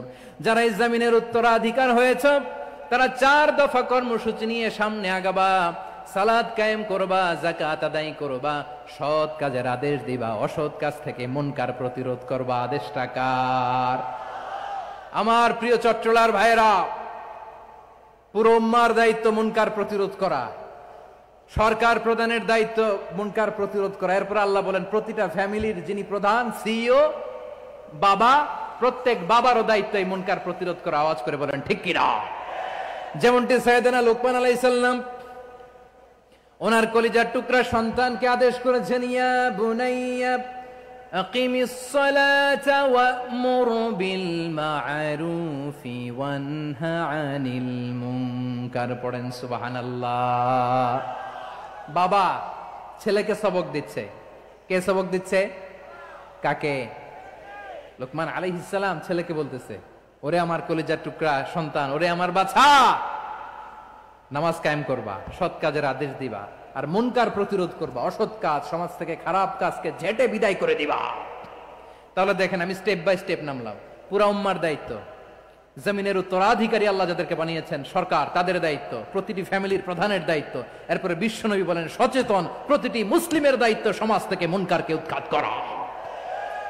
বিশ্বনবী বলেছেন, মান রাআ মিনকুম মুনকারান ফালিয়ুগাইয়িরহু বিয়াদিহি ফাইন লাম ইয়াস্তাতি ফাবিলিসানিহি ওয়া ইন লাম ইয়াস্তাতি ফাবিকলবিহি ওয়া যালিকা আযআফুল ঈমান। সমাজে যে মুনকার দেখবে, খারাপ কাজ দেখবে, সে যেন হাত দিয়ে সেটাকে থামায়। কি দিয়ে? আপনাদের তো হাত নাই না? হাত আছে, হাত আছে। ওরা যেই হাত দিয়ে অন্যায় করে ওটা প্রতিরোধের জন্য আমাদেরও হাত আছে না নাই? থামাতে হবে। থামাতে হবে।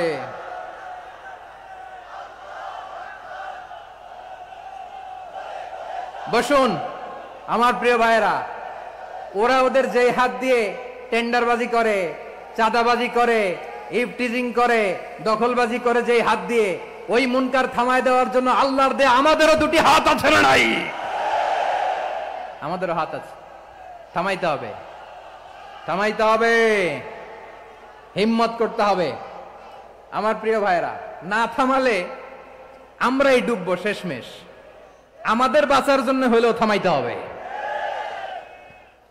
রব্বুল আলামিন বলেন, ওয়াত্তাকু ফিতনাতাল লা তুসিবান্নাল্লাযীনা যালামু মিনকুম খাসসা। ও আমার গোলামেরা, ওই আযাবকে ভয় করো যে আযাব যখন আমি জমিনের বুকে পাঠাই শুধু জালেমদেরকেই মারি না, আলেমদেরকেও মারি।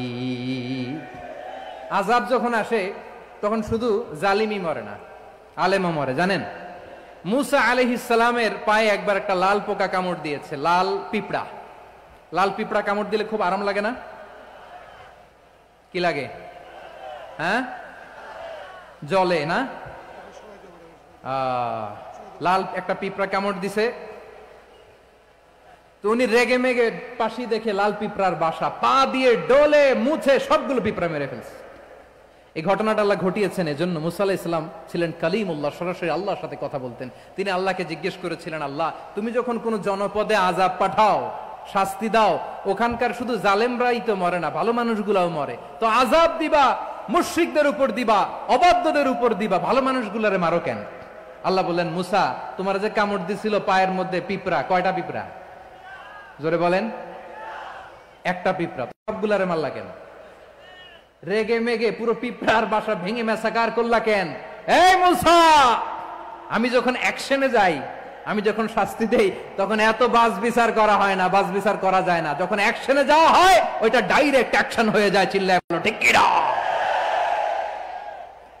এজন্য আমাদের বাঁচার জন্য হলে ওই পাপ থামাতে হবে, এই শয়তানের অট্টহাসি থামাতে হবে, অন্যায় অপরাধ সমাজ থেকে আমাদের থামাতে হবে।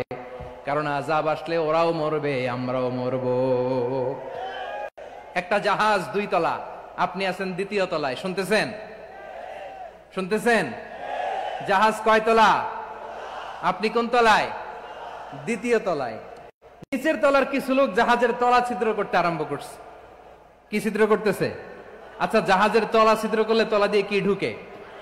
এখন আপনি যদি বলেন আমার কি, আমি তো 2 তলায়, আমার কি, আমি তো সেফ, আমি ইন দ্য সেফ জোন, আমি তো ভালো আছি, আমি তো ভালো আছি, ওরা ছিদ্র করে ওরা মরবে। আসলে কি শুধু ওরা মরবে, নাকি তলা ফুটো হলে ভিতরে পানি ঢুকলে আপনারও সলিল সমাধি হবে? তলা দিয়ে যখন পানি ঢুকবে, জাহাজ ডুবলে আপনিও মরবেন। এজন্য নিজে মরার আগে ওই পাগলগুলোর নিচতলায় যে থামাতে হবে। চিল্লায় বলেন ঠিক কি না? এজন্য আল্লাহ বললেন, মুনকার প্রতিরোধের দায়িত্ব সমাজের টপ টু বটম সবার। পুরো আম্মার দায়িত্ব, সরকার প্রধানের দায়িত্ব, প্রতিটি ফ্যামিলির প্রধান বাবার দায়িত্ব, বিশ্বনবী বললেন প্রতিটি সচেতন মুসলিমের দায়িত্ব। এজন্য মুনকার প্রতিরোধ করার দরকার আছে না নাই? সমাজে এই যে ইফটিজিং হয়, আপনার বোনের বয়সী একটা মেয়েকে কিছু বকাটে টিটকারি করে, এই বলে সেই বলে, নোংরা কথা বলে, রাস্তায় দেখেও আপনি পাশ দিয়ে না দেখার মতো চলে যান কেন? আপনি দাঁড়ান না কেন? আপনি দাঁড়ালেই তো থেমে যাবে, কারণ সত্যের যে শক্তি তার সামনে মিথ্যা মুখ থুবড়ে পড়ে। আপনার সামনে ও কিছুই না, নাথিং। আপনি দাঁড়ান, ওকে প্রশ্ন করেন যে আমার বোনকে তুমি ডিস্টার্ব করো কেন? আপনাকে দেখে আরো 5 জন দাঁড়াবে, 5 জনকে দেখে আরো 10 জন দাঁড়াবে। আমাদের নীরবতা আর আমাদের নিশ্চুপ থাকাই জালিমদেরকে আরো শক্তিশালী জালিম বানিয়েছে। এজন্য মুনকার প্রতিরোধের দায়িত্ব আমাদের সবার। টেন্ডারবাজি, চাঁদাবাজি, দুর্নীতি, অপরাধ, দখলদারিত্ব, মজুদদারি, এগুলো সবকিছু একসাথে প্রতিরোধ করতে হবে। ঠিক কিনা বলেন? একটা মানবিক সমাজ যদি চাই, প্রতিরোধ করতে হবে। প্রিয় ভাইয়েরা, আল্লাহর শপথ নিয়ে বলি, এই নাসিহাত গুলো সবার জন্য, সব দলের জন্য, সব মতের মানুষের জন্য। আমরা কোন দলের প্রতি মানুষকে ডাকি না, আমরা ডাকি ইসলামের দিকে। সব দলের, সব মতের, সব মানুষদেরকে আমরা আহ্বান জানাই, আসুন আমরা একটা সুন্দর সমাজ বিনির্মাণ করি। এই যে নতুন বাংলাদেশের এক সুযোগ এসেছে, আর জীবনে হয়তো আসবে না, সামনের 100 বছর এই সময় আসবে না।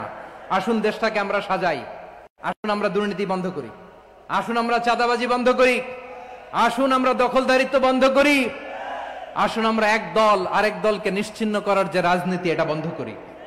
সব দলের প্রতি আমার আহ্বান।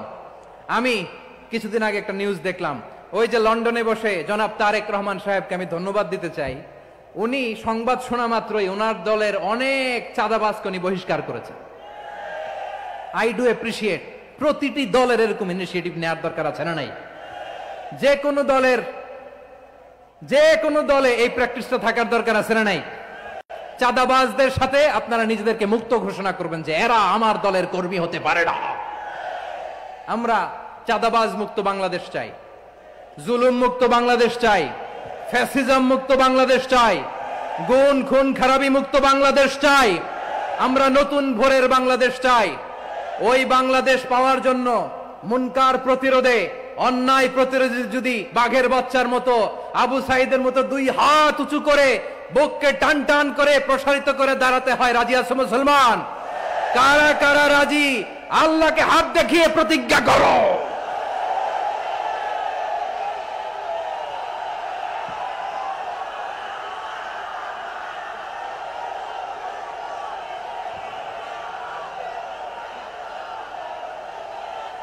আমার প্রিয় ভাইয়েরা, বসুন বসুন আমার ভাইয়েরা।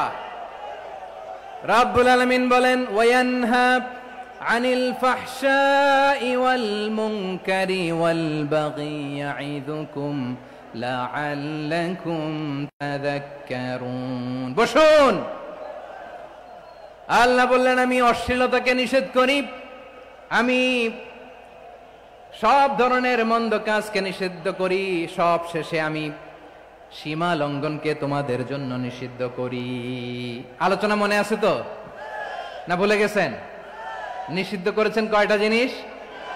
1 নম্বরে অশ্লীলতা, 2 নম্বরে মুনকার তথা সব মন্দ কাজ, 3 নম্বরে আল বাগি সীমা লঙ্ঘন, ক্রসিং দ্য লিমিট। সীমা লঙ্ঘন করা ভালো না। We all should know our limits. চিল্লায় বলেন ঠিক কিনা? একই আয়াতে আল্লাহ বললেন, কুল ইন্নামা হাররামা রাব্বিয়াল ফাওয়াহিশা মা যাহারা মিনহা ওয়া মা বাতানা ওয়াল ইসমা ওয়াল বাগিয়া বিগাইরিল হক। অন্যায় ভাবে যে অবাধ্য হয়, যে সীমা লঙ্ঘন করে, তাদেরকেও আমি এটা হারাম করে দিলাম।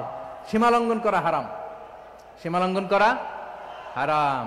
আল্লাহ বারবার আমাদেরকে ওয়ার্নিং দেয়। যখন আমরা থামি না তখন আল্লাহ ধরে, আর যখন ধরে তখন ছাড়ে না। ধরে না, ধরলে আল্লাহ। ফেরাউনকে কিন্তু হুট করে ধরে নাই, আপনারা জানেন 9 বার ওয়ার্নিং দিয়েছে। ফেরাউনকে আল্লাহ তাআলা ওয়ার্নিং দিয়েছিল কয়বার?